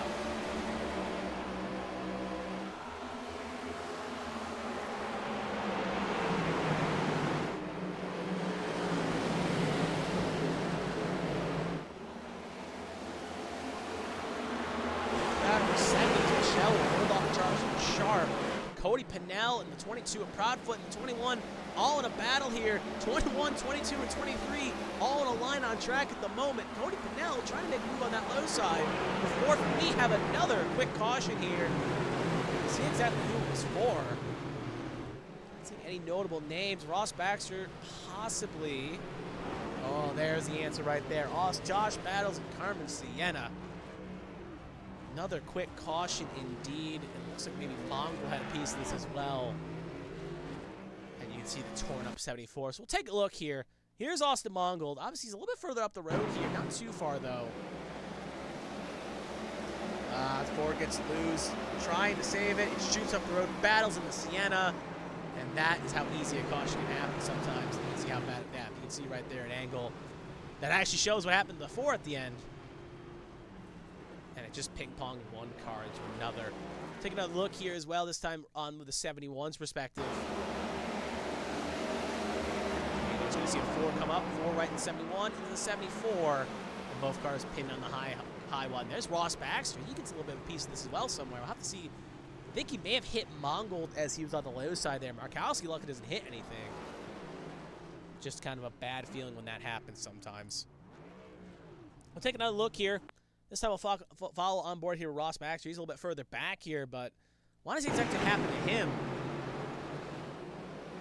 So he was minding his business on the low side here. Yep, right there's Austin Mongo spinning down, and we'll actually rewind here just for a second as that angle kind of cuts through the pit boxes here. So we'll hold there, go from a different angle, now play it out. He avoids hitting the 4, comes up the road, luckily doesn't hit anything or get hit by anyone, so good avoidance there by Baxter and everyone else on the brakes there. We'll take one more look at this as well. This time we'll focus on Carmen Sienna here. We'll ride on board here with her in her 74 Sony machine. There she is. And we'll watch on board here as well, so you can just see she's just going to have an interesting situation with this. There's Mongo getting loose just right in front of Seth Lansing. Just obviously nowhere to go. There's nothing you really do for both Battles and Sienna as they get stuck together on that high. So back to live action. Looks like it could be day done for both. We'll check in a second here how both drivers are doing as we speak. Yeah, Carmen Sienna, I think it is day done for Carmen Sienna. She is now officially behind the wall, just confirming that she's not on the track anymore. So her day is done.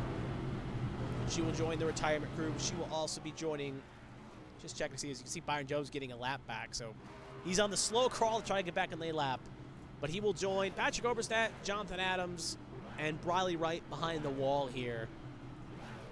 So even though Briley Wright didn't take the flag, 3 cars retiring due to crash damage in both the 41, the 8, and the 74.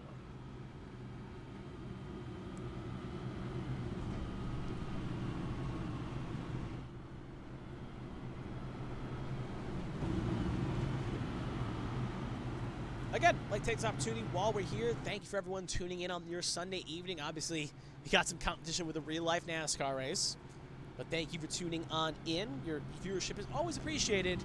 Make sure if you do like the series and what you watch, you can follow us on to ABN2 for the remainder of the series, as Winston will be back here next week on ABN1. But the 8 Squared Cup Series will continue its glorious season, including onto a finish, all on ABN2. So make sure you tune in and get all your ARCS Midwest Barbecue Series, ARCS A Squared Cups, ARCS A Squared Midwest Barbecue Cup Series action, all on ABN2. And you also hear my glorious voice as well. We should get the 1 to go that time by. Obviously, some of these drivers up front hopefully stay green here for at least a little bit as they can use this opportunity to try to take advantage here and charge. It's going to be Bowie and Michelle, row 1, Sharp Pennell, row 2, Feemster, Proudfoot, row 3, Lawrence Wansing, row 4, Sear and Hagen, your first 5 rows. Don't look now, but Hagen trying to crawl his way back up here as he's currently sitting in 10th position.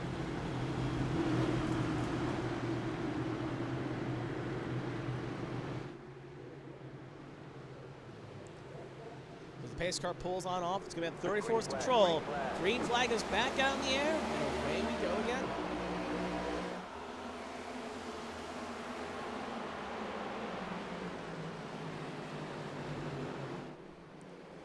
So guys fanning out there for second. Michelle, Sharp side by side. Then you see Proudfoot's got Sage's fast enough when he needed it. On the inside of Cody Pennell here, as the battle rages on hard here.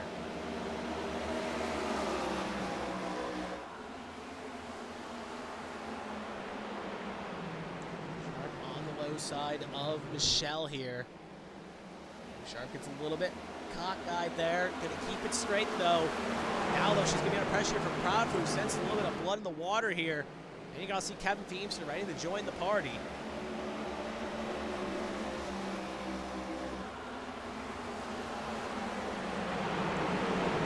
So on the low side, the 18 shoot, getting the job done. Likely. Spiel racing the side machine to slide on up, so put them up to 3rd. Now Cody Pennell's like, that looked like fun. I'm going to follow suit. And he's going to be side by side with Sharp on the corner panel here. We'll look now as well, a little bit further back, just in the same shot. You can see Seth Lansing. Haven't said much about him tonight.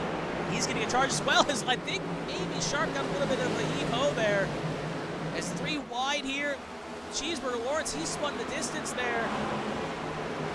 Way off the front wall, though, keeps it in the right direction. Hit the wall, but bounced off. We stay green. We're going to cut back into this battle here, though. Hagen able to capitalize a little bit here. So Pennell maybe got in the Sharp. Sharp may have got loose, but didn't get a good look at it, so we're not going to speculate. obviously that's allowed Hagan to really capitalize here, as now he is up 2-6. Sharp is in 5th. Battle rages on here.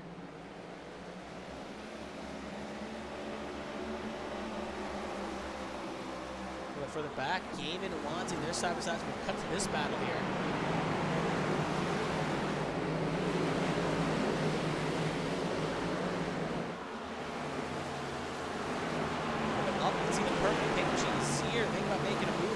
Well, these cars fighting, battling for position.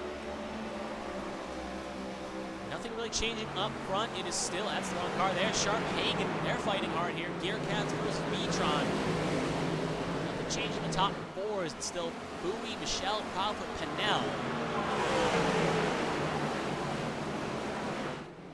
These cars fight on here.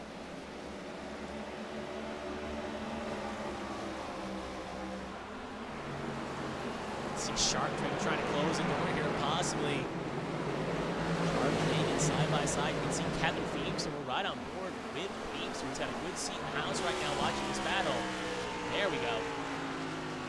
As you can see, he's just kind of watching up board. I do think he's got Lilac Sear though on his inside. He will have Sear. We'll have to suspend that battle for a second here, as you can see. Sear trying to clear Feemster here, so we make it back to the gyro camera. We'll go back to the hood camera in a second here. That battle still rages on, but you can see Zier gets around. So we'll cut back here for a second. Watch Hagan and Sharp still side by side. Zier, another driver trying to make some work here. Remember, she pinned last on 14 along with John Hagan. They do have some slightly fresher tires in comparison. Some of the cars around. Hagan, though, gets loose way up the road. And that's going to open the door for other cars to pile up. There goes Gaiman and Deemster trying to avoid him. They will pile on in, as Zier will get around, Hagan will get around Gaiman as well, pretty okay. Feemster lost the most spots there because of that. Sometimes takes one car make a mistake and others pile on. Yeah, we'll have to try to avoid it and lose time because even though Seth wants to try to make a move on Gaiman here, we are keeping an eye on Proudfoot and Michelle. That impulse are going to fall a bit. Right now, it's still just close enough right now that we want to focus on these battles we're watching. We're actually side by side or close to attacking range.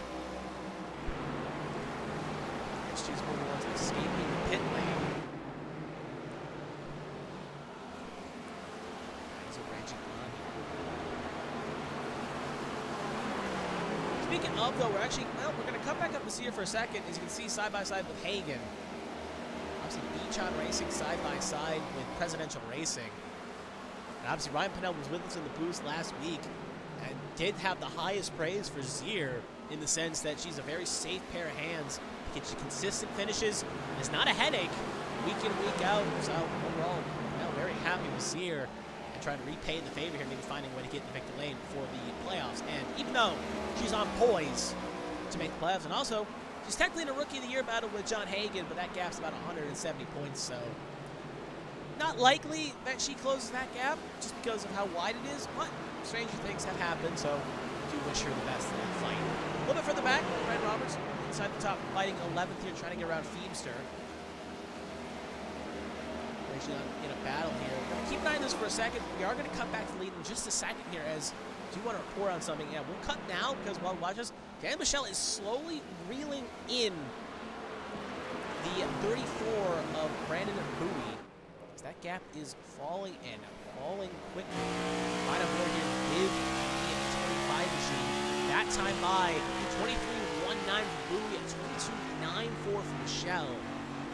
Makes you wonder what's going on in that 34 camp right now. Is he trying to, he's not really saving fuel here per se. Well, actually right on board with the 34, and actually we'll see if we can get in a cockpit camera. Keep an eye on his engines here. So the driver's trying to save stuff, but you'll see how they change their corner line here. So yeah, you can see him lifting the throttle per se on a little bit of brake, but not full clutch and save mode. So and you can see right there Michelle. So we'll keep an eye on this. We'll cut back to Michelle in a second here. Kind of watch his RPMs here. 62.63. That gap is falling quickly. So Michelle, obviously, may have been a bit of a flash in the pan situation. Watch Michelle's RPMs here as well. Yeah, it's running about the same RPM range as Bowie is, so overall, just a bad couple laps of that 34 machine, not really saving anything. per se. Speaking of, we'll be next time by 51 laps to go. There's 50 laps to go done in this race here. And the question is, do these drivers have to pit in the near future? And if they do, what's the economy looking like? Because with a lot of these early cautions, it's kind of hard to get a judge on what the tank is, because we know these drivers can comfortably make it to 40. With the other stage being about 60 laps, with the extra cautions they had, they made it to that stage comfortably. And the last time a lot of these cars pitted in this top half of the field, like Bowie, Michelle, Proudfoot, Pinnell, Sharp, they all came in at 101. First car that came is on a different strategy, you could say, is this man right here, John Hagan, who is currently on lap, came in at lap 114, along with Lilac Sear and Josh Gaiman. And then, after that, then you got Tom Sears here, who came in at lap 120. So in theory, Sears is only got to make it 70 laps, bearing any cautions. Hagan and Zier here, Hagan, Zier, Gaiman, the rest came in at 114. They have to make it a little bit further, 75, 76 laps. And then you got the question mark on the top three here, as you can see right there, Michelle and Proudfoot fighting for second. They came in at 101. I don't think you can make it. Obviously, I do not have the number sitting in front of me. I wish I did, but I don't have that fuel number in front of me. We have 99. They have to make 99 laps. Now, true, they did have the benefits of caution laps, a lot of quick recession caution laps, but I still wonder if that number is still a hittable number. So we'll have to keep an eye on that and see if maybe these drivers have to pit. One thing's for sure, though, if you do pit now, if you did pit, you would make it comfortable to the finish. And then also, when cautions, cautions, that raises the second question. Do you need fresh tires? Seem to be important around here. Do you need those tires in a tight situation? Or is the track, you can get away with track position? Obviously, it depends on when the caution falls, but track position seems to be maybe a bit more important than tires, but by how much? In turn, we see some drivers make two tires work. So there's a lot of strategies here in under 50 laps to go that can play out in multiple different magnitudes. Right now, though, the question is how this will work. It's up in the air, how the pieces will fall with those numbers in play. One thing's for certain, though, as we watch Michelle and Sharp battle on here, as we saw Bowie get around some lap traffic there.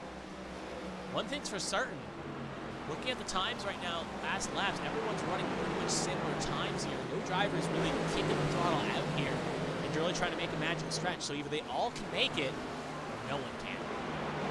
Hagan on the inside right now is Sharp here. We're going to come to this battle here. Hagan trying to get back in the top five here. Obviously, Hagan's had a very eventful evening. It's went from high to low, low to high. This goes from the back. It's going from leading to a lot of different ways. So he's just trying to stop the bleeding here, per se. Trying to get forward here. I see Zier and Gaiman in the distance as well. And capitalize something as well.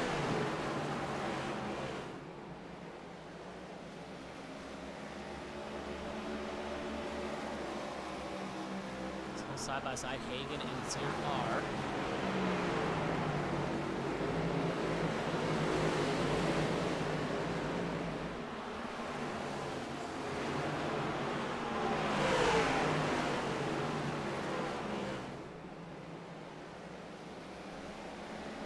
Well, you can see Hagan not really giving any prisoners here, really want to get towards that front.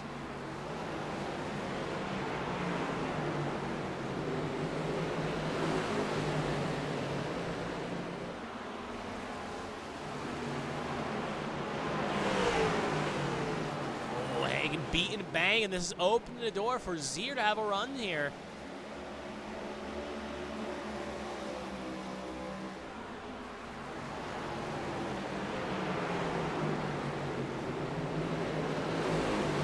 No car really giving that inch here, just all respectively running and battling hard here. Hagan on the low side. Trying to clear that 18, can't get it done. This battle is slowly drifting away as they have lost touch to Cody Pinnell. It's about a gap of a second and a half right now. See if we can ride on board with something that gives us a good perspective. Well, actually, that's the wrong car. We'll actually ride on board here with Josh Gaiman. As you can see the effect that's happened there. Actually going to catch some lap traffic here as well. Hagan still pitching on the low side here. Should officially get cleared now. He will. So put Hagan up to 5th, Sharp down to 6th, Zier in 7th, Gaiman in 8th. Cody Panel in that white and red machine up the road. There's Josh Battles. He's currently one down. He's trying not to interfere. We can see Hagen get stuck up behind. Just Battles staying on the high side here, not trying to really impede. May really make a mess of things.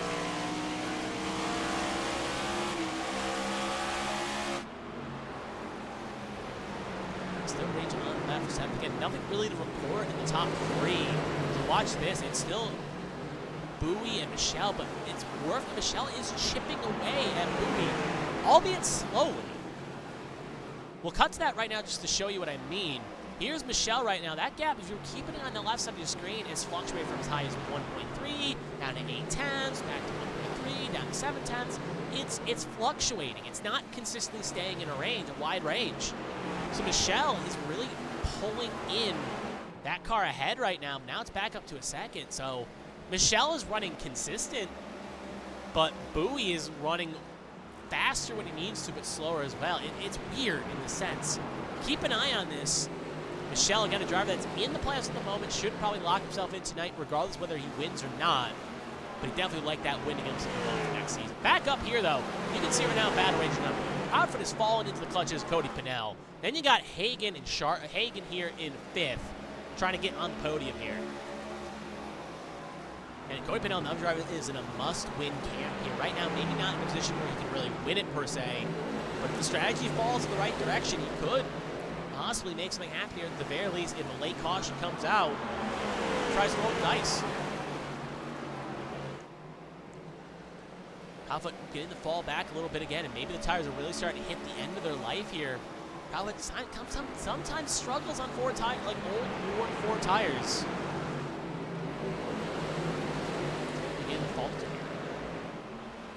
There you can see just down the road there, Zier, Sharp, and Gaiman still in a battle here as well. So you got the battle for 3rd, 4th, and 5th, and 6th, and 7th, and 8th, respectively. Gaiman's still lurking in the distance. Now Zier, we saw Hagen get around Sharp and drive away. Zier looking to try to follow suit here.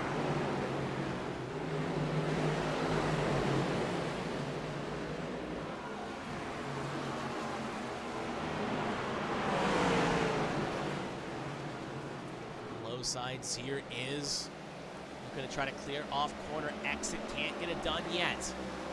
Okay, we'll pivot to Gaiman here. Again, he's got the best seat in the house here. He's just watching this kind of play out. He's sitting there methodically right now. And Zier now going to get up. Sharp maybe thinking about doing a switchback maneuver here. On the low side, can't get it done. So Sharp's going to end up losing a spot in her Camry. Now she's under pressure here from Gaiman. Next up by, the leader will take 30 laps to go here. So stay on this battle right now, though, as Gaiman's got a good run off exit. There's also Tom Sears as well, so Sharp trying to hang on with those old tires. And we saw her, even though it was in the Next Gen Series in HTL tomorrow, and we also seen her in the Truck Series, she's a driver that really kind of excels on fresh tires. And the tires been aware that sometimes she can falter just a bit at some of these short tracks. But she also won her race at Phoenix on 2 tires, so a 2-tire call. So overall, though, she definitely can make old tires work when she needs to be on short tracks. Back up to the lead, though. You can see right now 34 is still on rails. He's basically led almost every lap since he took the lead back around lap 65. Actually, even earlier than that, sorry, 55. He's been pulling away, but Michelle, again, is keeping him honest. Last time by, Michelle was faster by about 2 tenths, 23.56 to a 23.57. This time by, though, 23.54 for Bowie, a 23.49 for Michelle. So it's interesting. It seems like every 5 laps, that 34 puts a faster lap down and just pulls away from that 25. The 25 then chips it back, chips it back, chips it back, and then slowly just loses it again. So we're right aboard, follow along here with 25, watch him do a lap here. To see what he's got in the tank. And again, we see Don Ray on pit lane along with Seth Wansing, both in their pit stops here. Obviously, Wansing in 1 second stops. Michelle almost hits the wall there. Don Ray a little bit longer of repairs. Neither were really scheduled stops. Josh Battle's in as well, but these are all the cars that are 1 down. So nothing really affecting our leaders right now.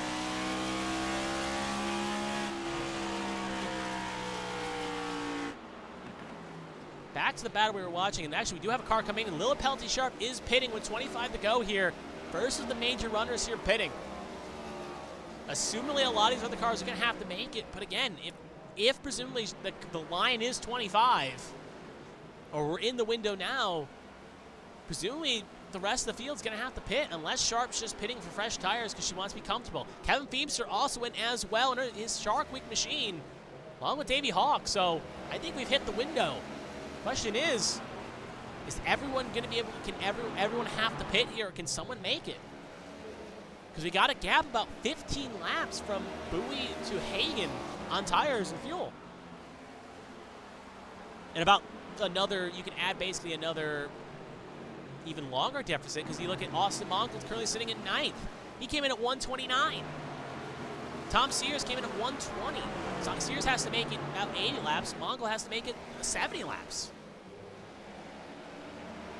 So we'll keep an eye on that battle. More importantly, with Bowie in traffic, that's allowed Michelle, again, to slowly reel back in this 34 machine.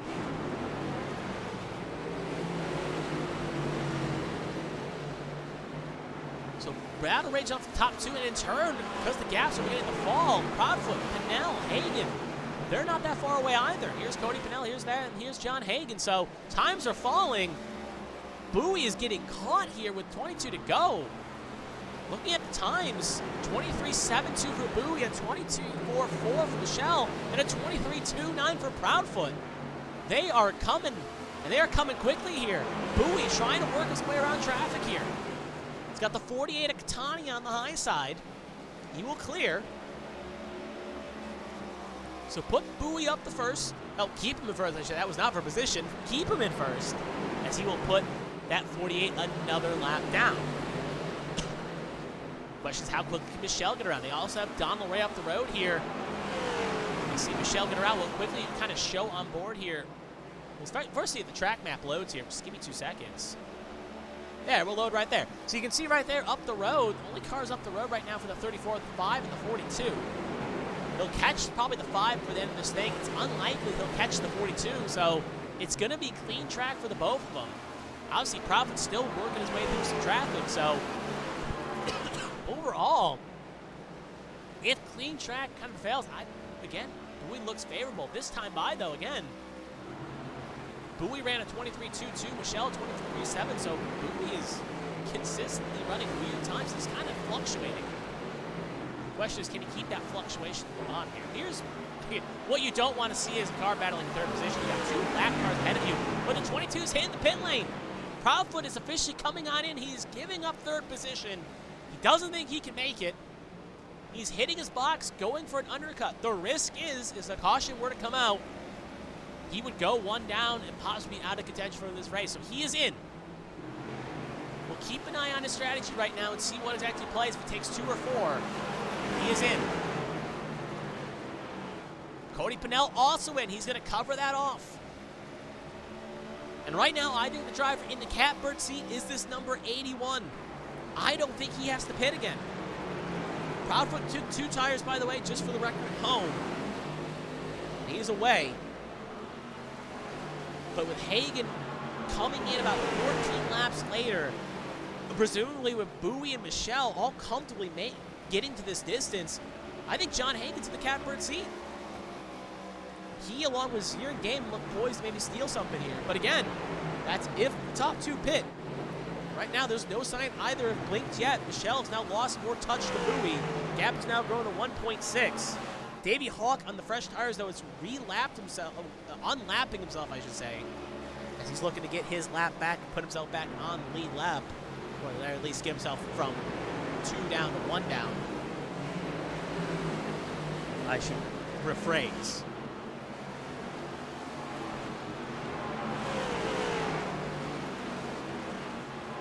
No sign of a blink yet for 34 coming in. Does he have the fuel to make it?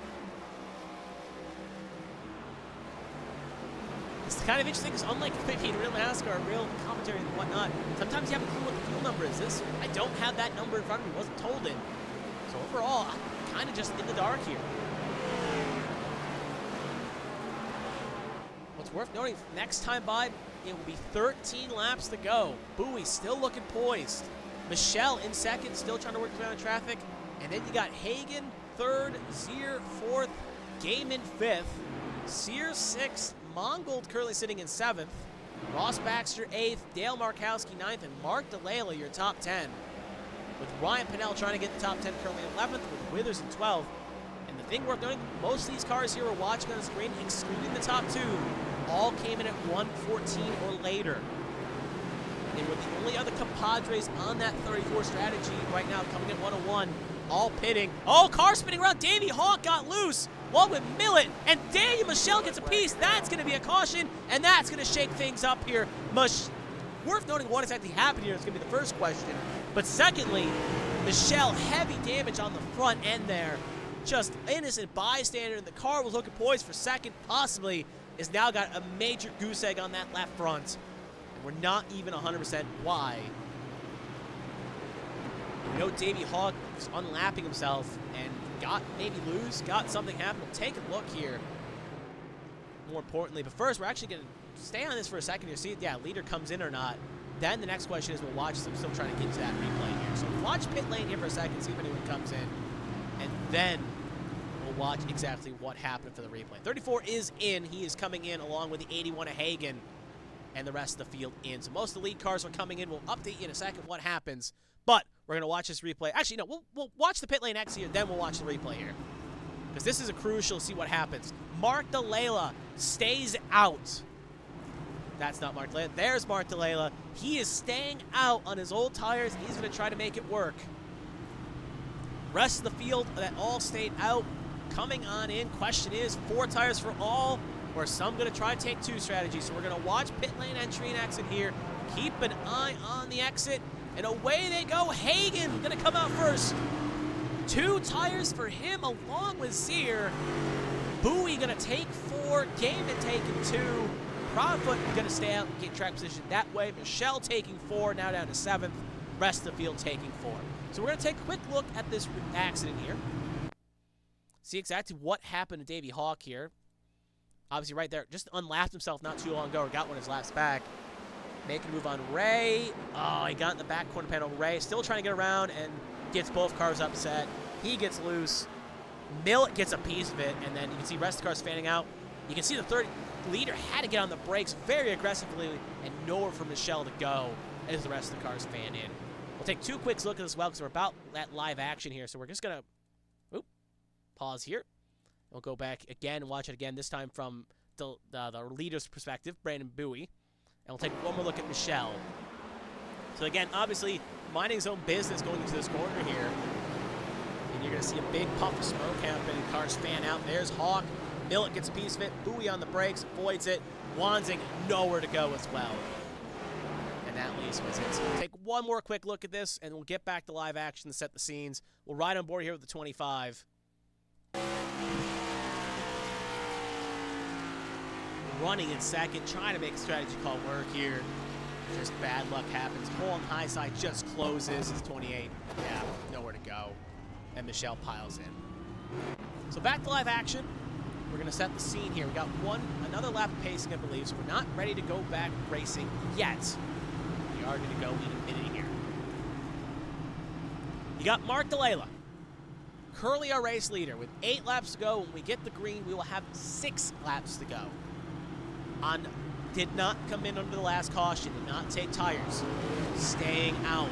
I don't like these odds. He can make 8 laps, stay on old tires, but he's still looking to maybe make a net gain. He's in a driver that's in a, I believe, not a must-win, but he's at least in a situation where he can still point his way in if he gets some good points.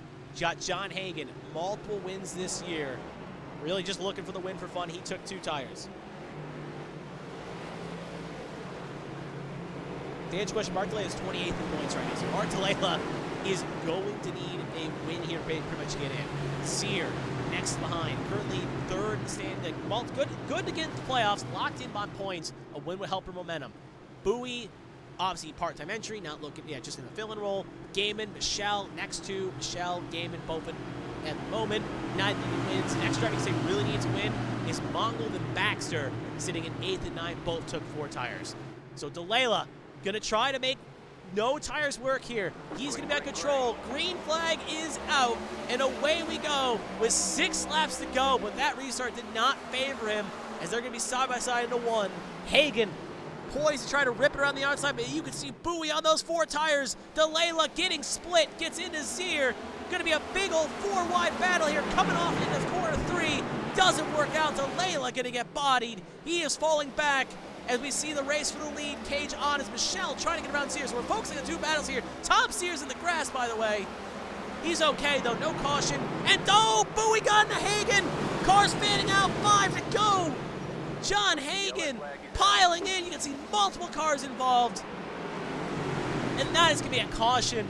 Just too much happening there. Trying to cover multiple incidents. Didn't think Bowie... I don't know if Bowie got in Hagan or not, but I didn't think it was going to happen.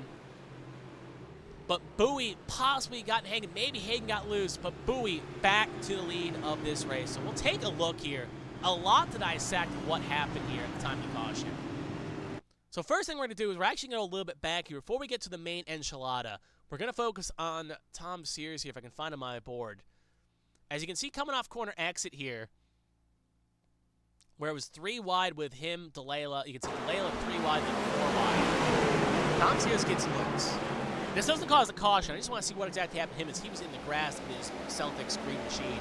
Yeah, he just gets loose on his own, gets most of the grass, and keeps it saved. But that's not the point of the caution. The caution is going to be this thing here with John Hagan. And we're going to go for a nice eye in the sky cameras. The eye in the sky usually reveals all. So we're going to play it out here. Bowie on 4 tires, Hagan on 2. We're going to play it at 4 speed. We'll pause it here. Actually, we'll play it at full speed. Now we'll pause it and play it at 4 speed. Oh, Hagan, I think, tried to close the door. Possibly Bowie was still there. And that got Hagan sent up the road. So Bowie did not use the bumper. It may have been a closing door there.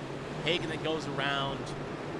And then, Alfred George piles in hard there. No for him to go. As he piles in. Look at Pelletier. Sharp gets some air there. We'll have to watch it from her perspective as well. But we're going to take a look here. And we're going to focus on Brandon Bowie here. Obviously, we're going to watch it out here off corner exit. See what is actually occurring here again. Yeah, just trying to go in there. He's on the corner panel. Hagan tried to shut the door. And you can't fault Bowie. Bowie was there. There was a car, there's enough length there, but you can say maybe a little bit too late, maybe whatever, maybe, again, should have backed out, who knows, but with 5 to go, it's just iffy overall. Take another look here as well. This time we're going to focus on, a little bit further back, we're going to focus on Elfridge George and his number 40 machine. If I can find him. There he is. We'll watch him, because he, along with Sharp, have wild rides here. Obviously, the chaos is going to happen up the road here, unrelated to this incident. There, Elfridge George piles in. And you can see Sharp here, presumably. Oh, big lick, and she gets ping-ponged high-low there. She just gets sent way wide. So we'll take one more look at this time from Pelletier, Sharp's perspective. If I can find her. There she is. And we'll take one more look as well. Obviously riding high and low. She gets kind of sent high by Catania there.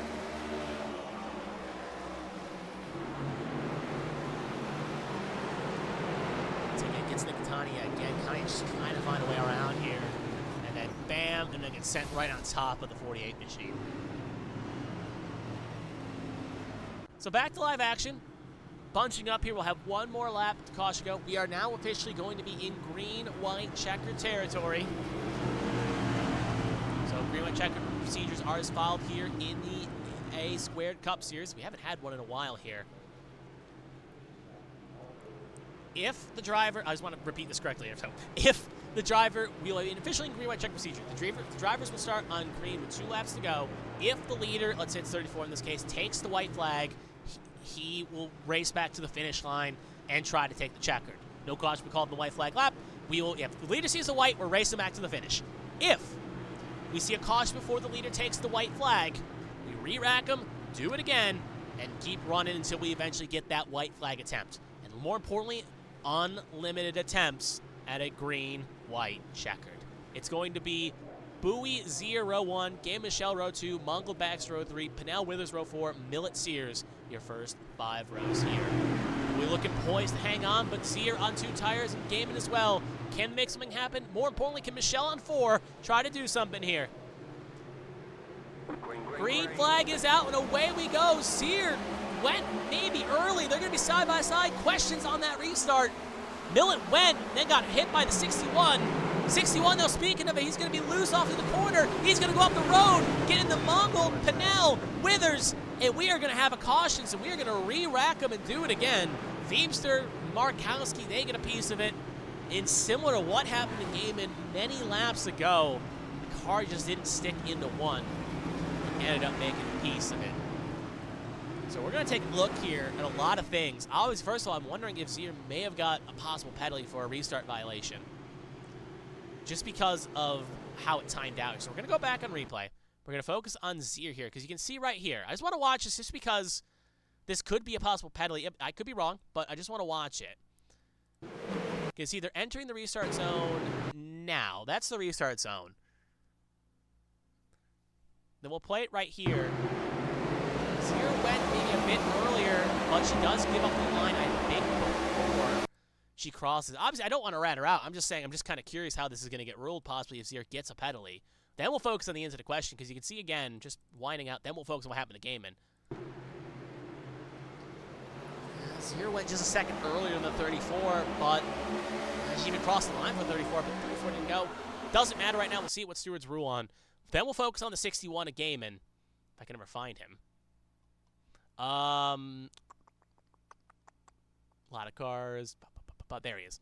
So we can watch here, going off in the corner one here. Gaiman's just going to have the same problem he did before. It's just going to kick. It's going to snap again, and he gets sent around here. It was Pinnell gets in the Mongol, shoots him up the road, and then you can see the rest of the effects that happened. So we'll take another look again. This time we'll focus on the 12, Orion Pinnell, as he was the one that kind of got in the Mongol, that got into Gaiman. We'll play it out here on the restart again. See just the bump. Their drivers just trying to go aggressive as hard as they can. Some of these drivers are getting these wins. Again, Gaiman just gets loose. You can see again, Pinnell gets in the Mongols. One more shove, uses the check up, and at that point it's just a free-for-all. Millet gains a lot of spots along with Cody Pinnell. So that plays out quite. We'll take one more quick look at this again. This time we'll focus on, that's not Ryan Pinnell, we'll focus on just a little bit further. We'll actually focus on Zach Millet here. We'll take one more look at his restart from his perspective. You can see the stack up happens here.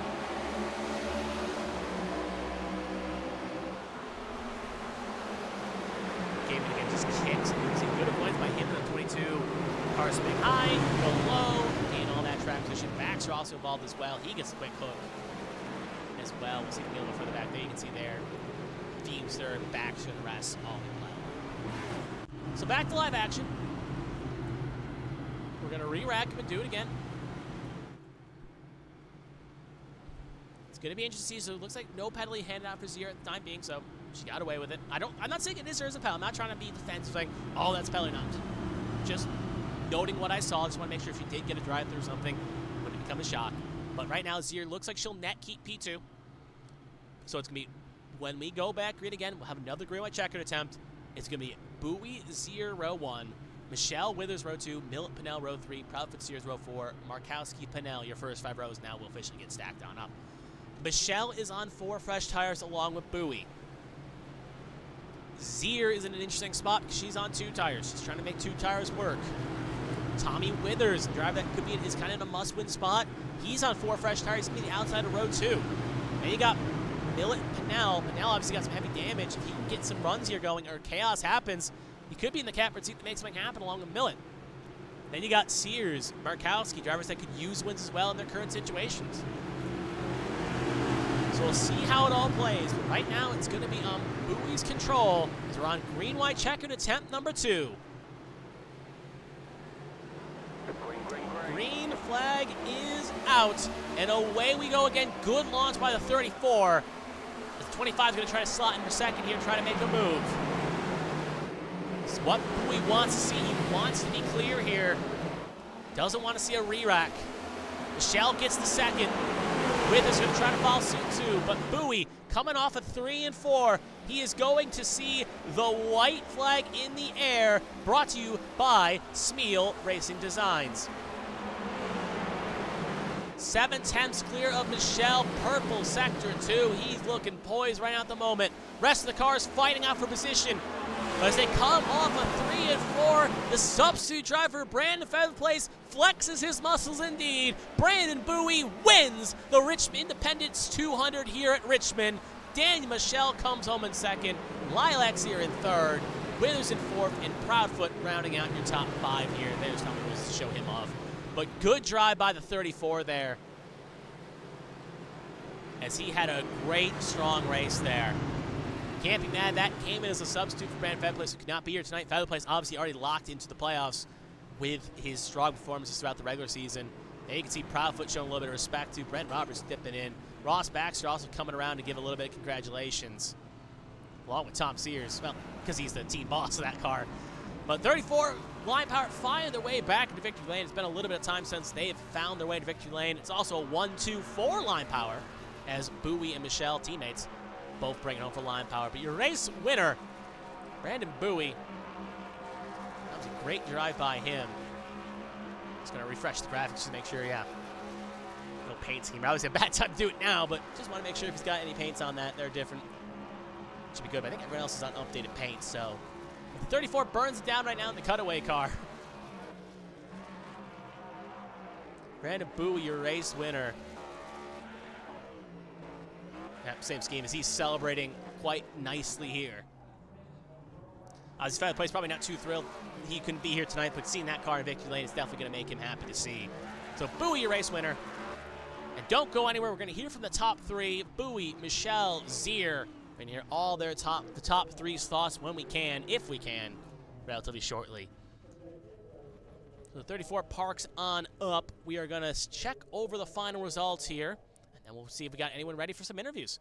So we'll get that pulled on up. Here is the final results of tonight's race and festivities, as we'll take that off.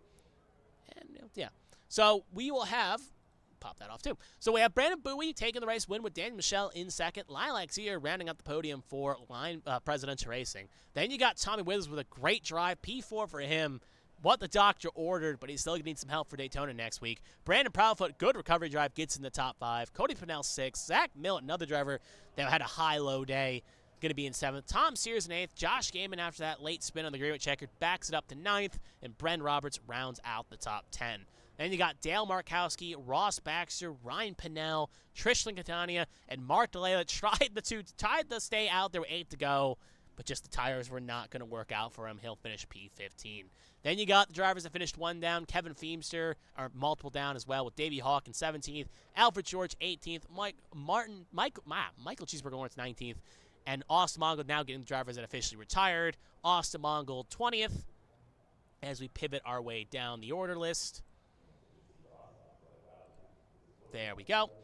Seth Wanzing, 21st. Lily Pelletier-Sharp, 22nd. John Hagan, 23rd. David Wright, 24th. Byron Jones was still competing on track there, but he'll finish 25th.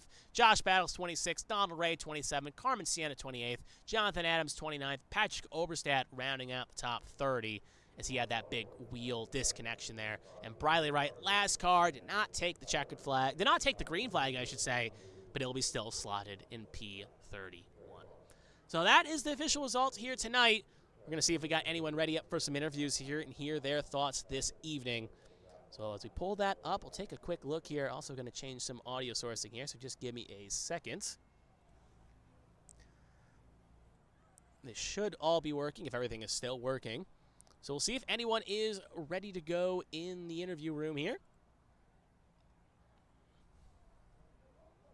And working our way up the ladder. We do have all 3 ready to go, so we're going to go from 3 to 1 here. We're going to start with Zier, work our way up the order. Kevin, Lilac Zier, this is Kevin, the ABM booth. You got a copy. Hi, Lilac. Good performance out there, good racing, but obviously we got to talk about the very beginning of these things. So, first of all, how was the track out there from your perspectives? A lot of drivers seem to be struggling with exits out of corners.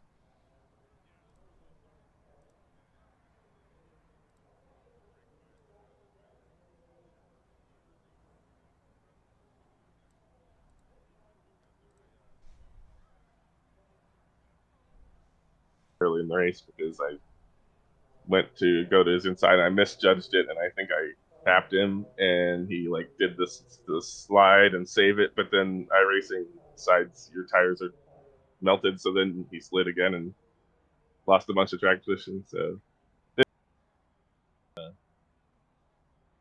hopefully, you know, uh, yeah.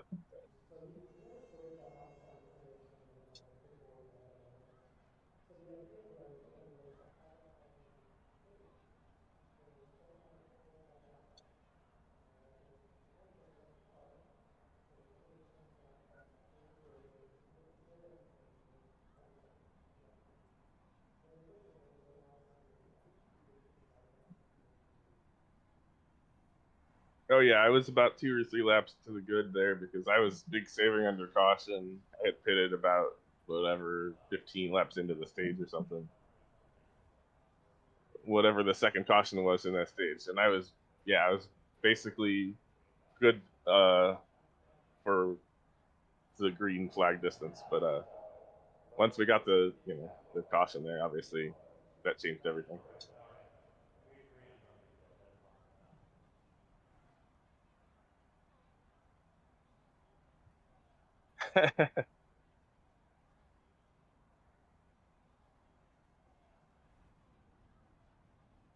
Yeah, I was well, I've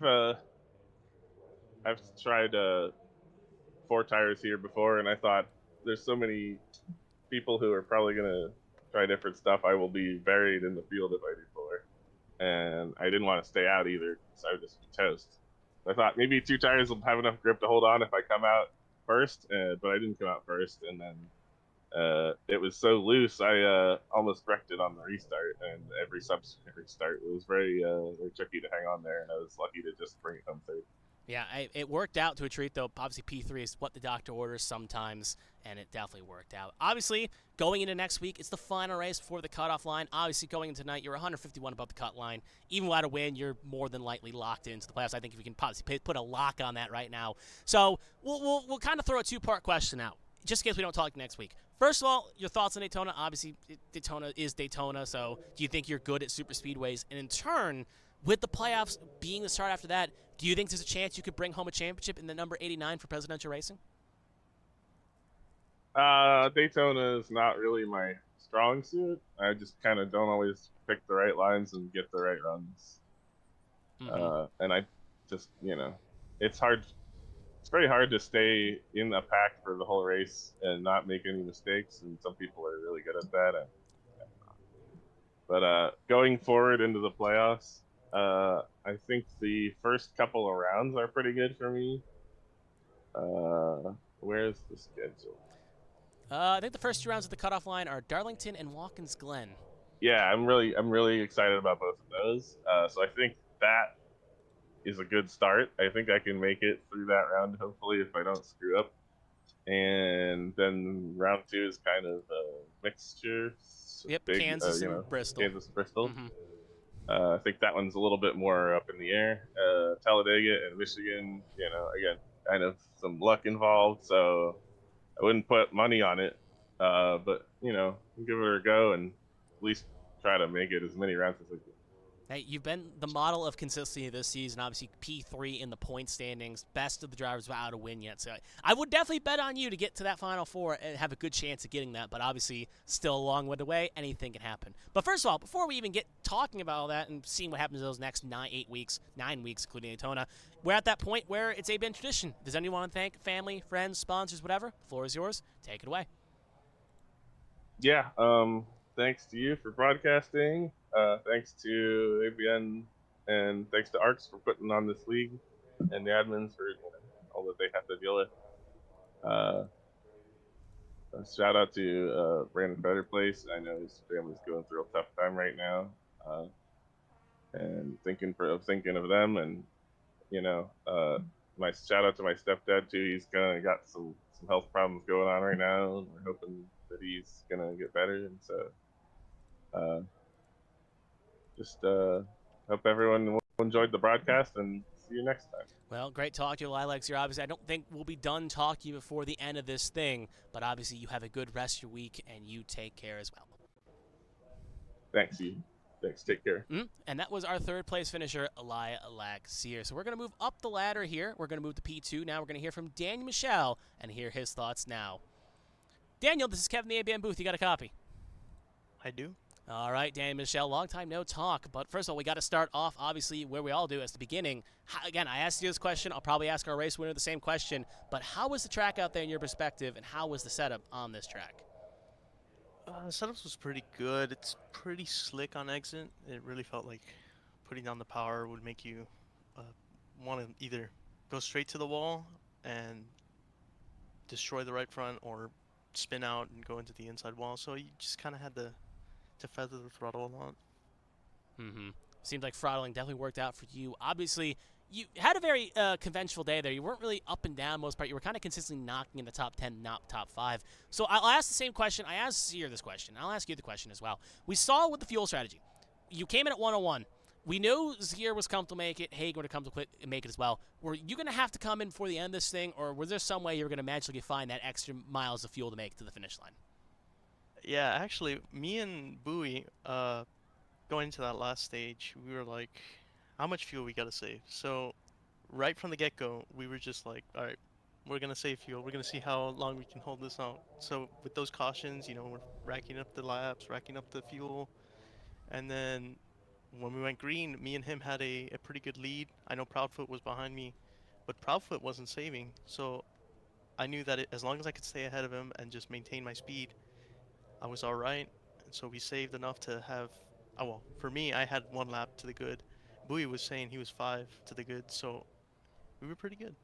Yeah, overall, hey, that was definitely good. I was curious about the fuel too because all the drivers coming in, but you saved it and you made the economy work. But obviously, things changed as we saw with that late caution. You end up getting a piece of it and had to burn the fast repair. So we saw you take 4 tires. Was there a thought in your mind, maybe taking 2 there per se? Because it didn't seem like it may have been the worst call, at least at the time, for the track's vision, especially with the speed you had. So were you possibly at one point thinking 2 tires?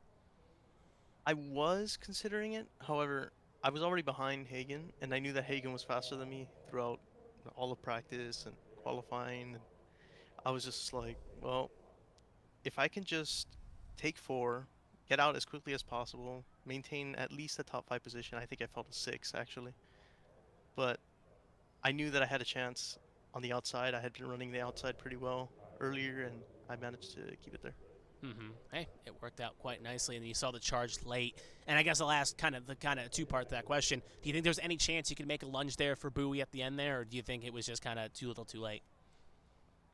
I don't think I had a chance. I had to make sure I established my position in second, and honestly, I was just happy getting second. I just want points. I know that Richmond's not my favorite track. I don't particularly enjoy the short tracks, but I'm happy to get a good finish here and a good point stay to lock myself in for playoffs.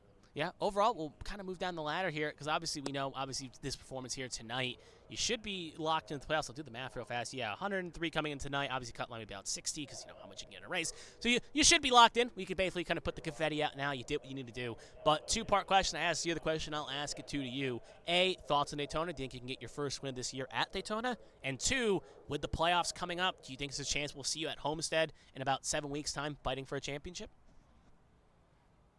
For Homestead, I'll answer that one first. I don't know if I'm gonna be able to make it to the top 4 this year, or I didn't make it last year. But it's gonna be real tough. I know that there's a lot of good drivers here and a lot of good drivers that made it into the playoffs, getting their wins and in pretty dominating fashion too.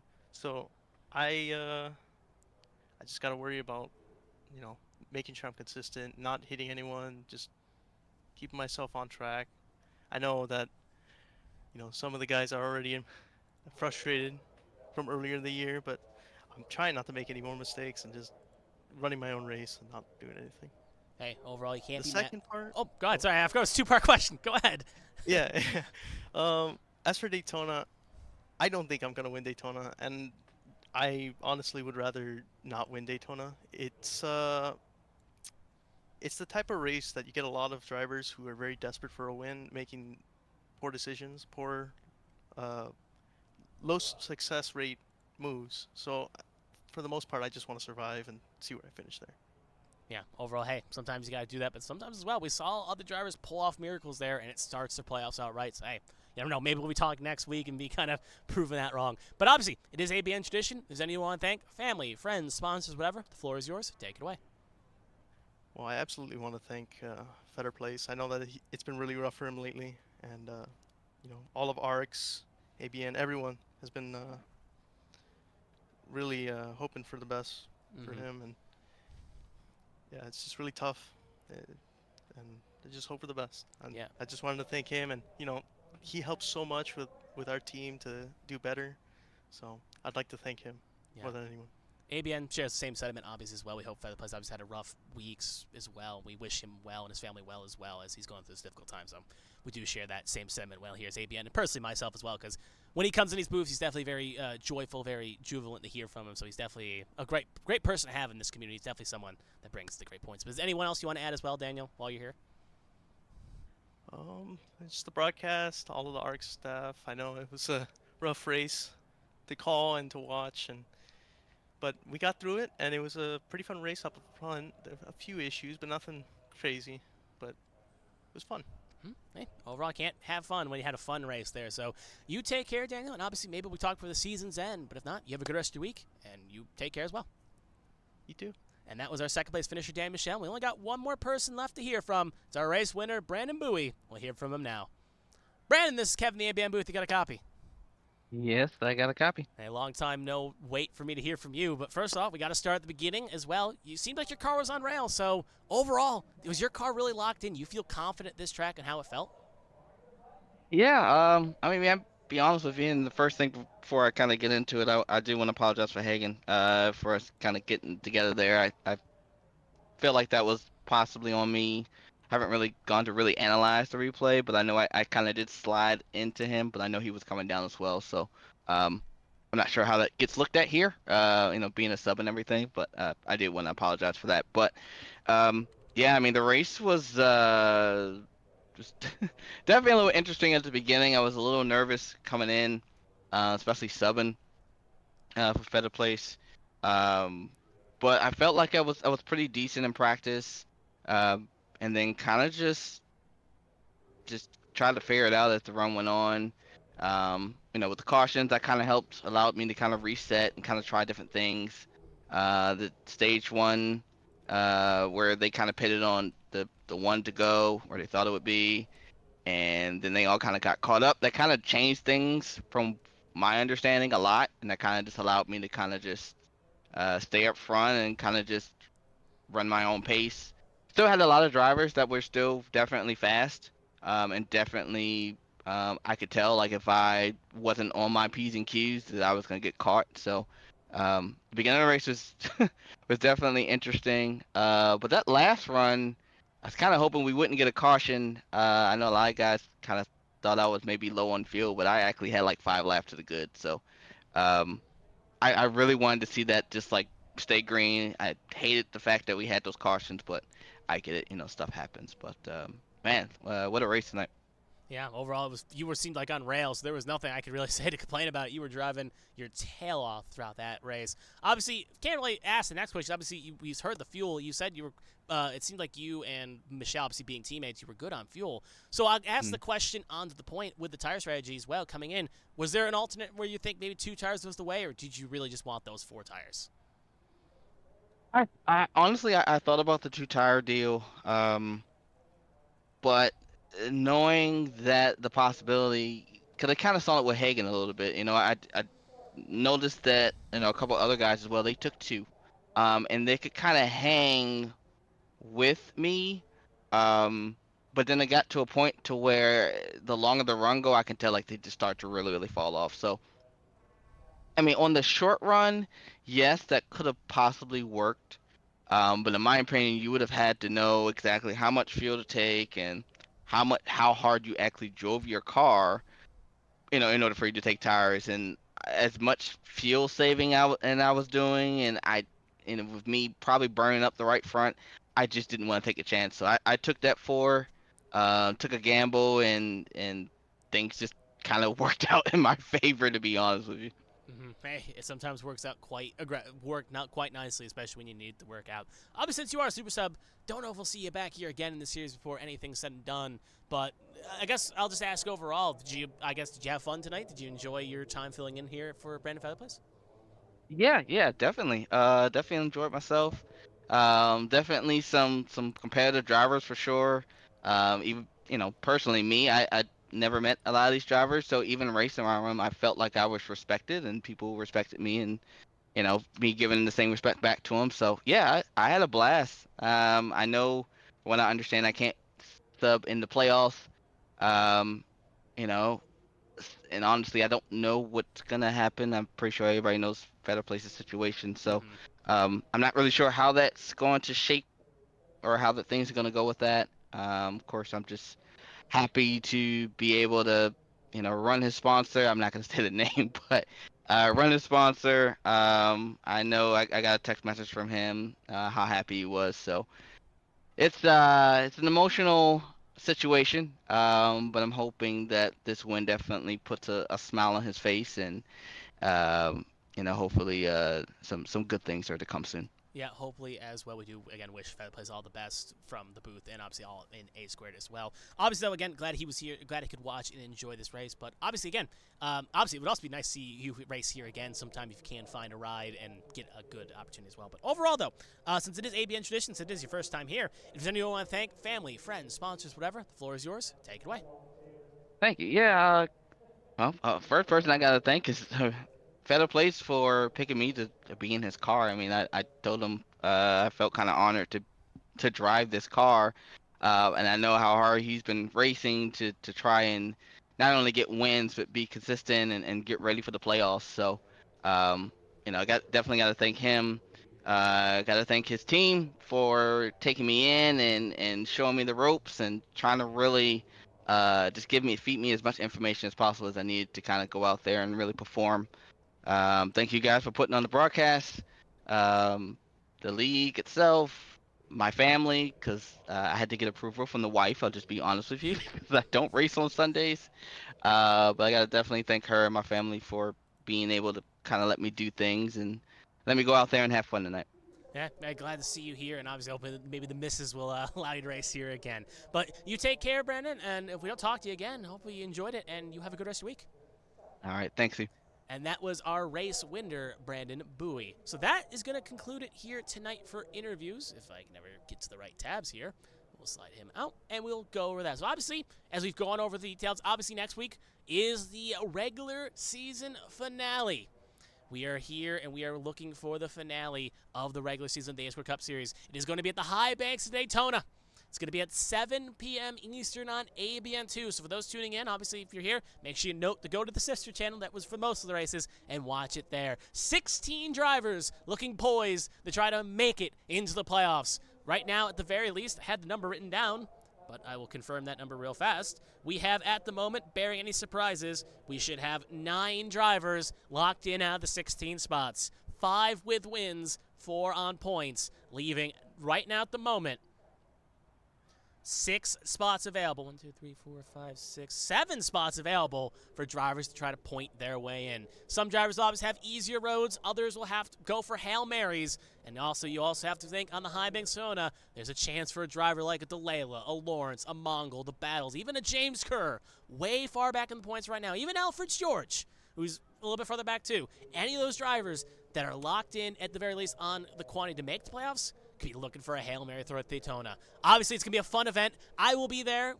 I'll be in the booth alone, but it's going to be a fun event to call, and we'll see what 16 drivers fight for a championship over 8 weeks starting next week. But until then, my name is Kevin Young. Thank you for joining us here in the booth. It's been a pleasure to broadcast for all of you as always, and it'll be quite fun to see you then. But until then, till we get there, take care and have a good rest of your evening.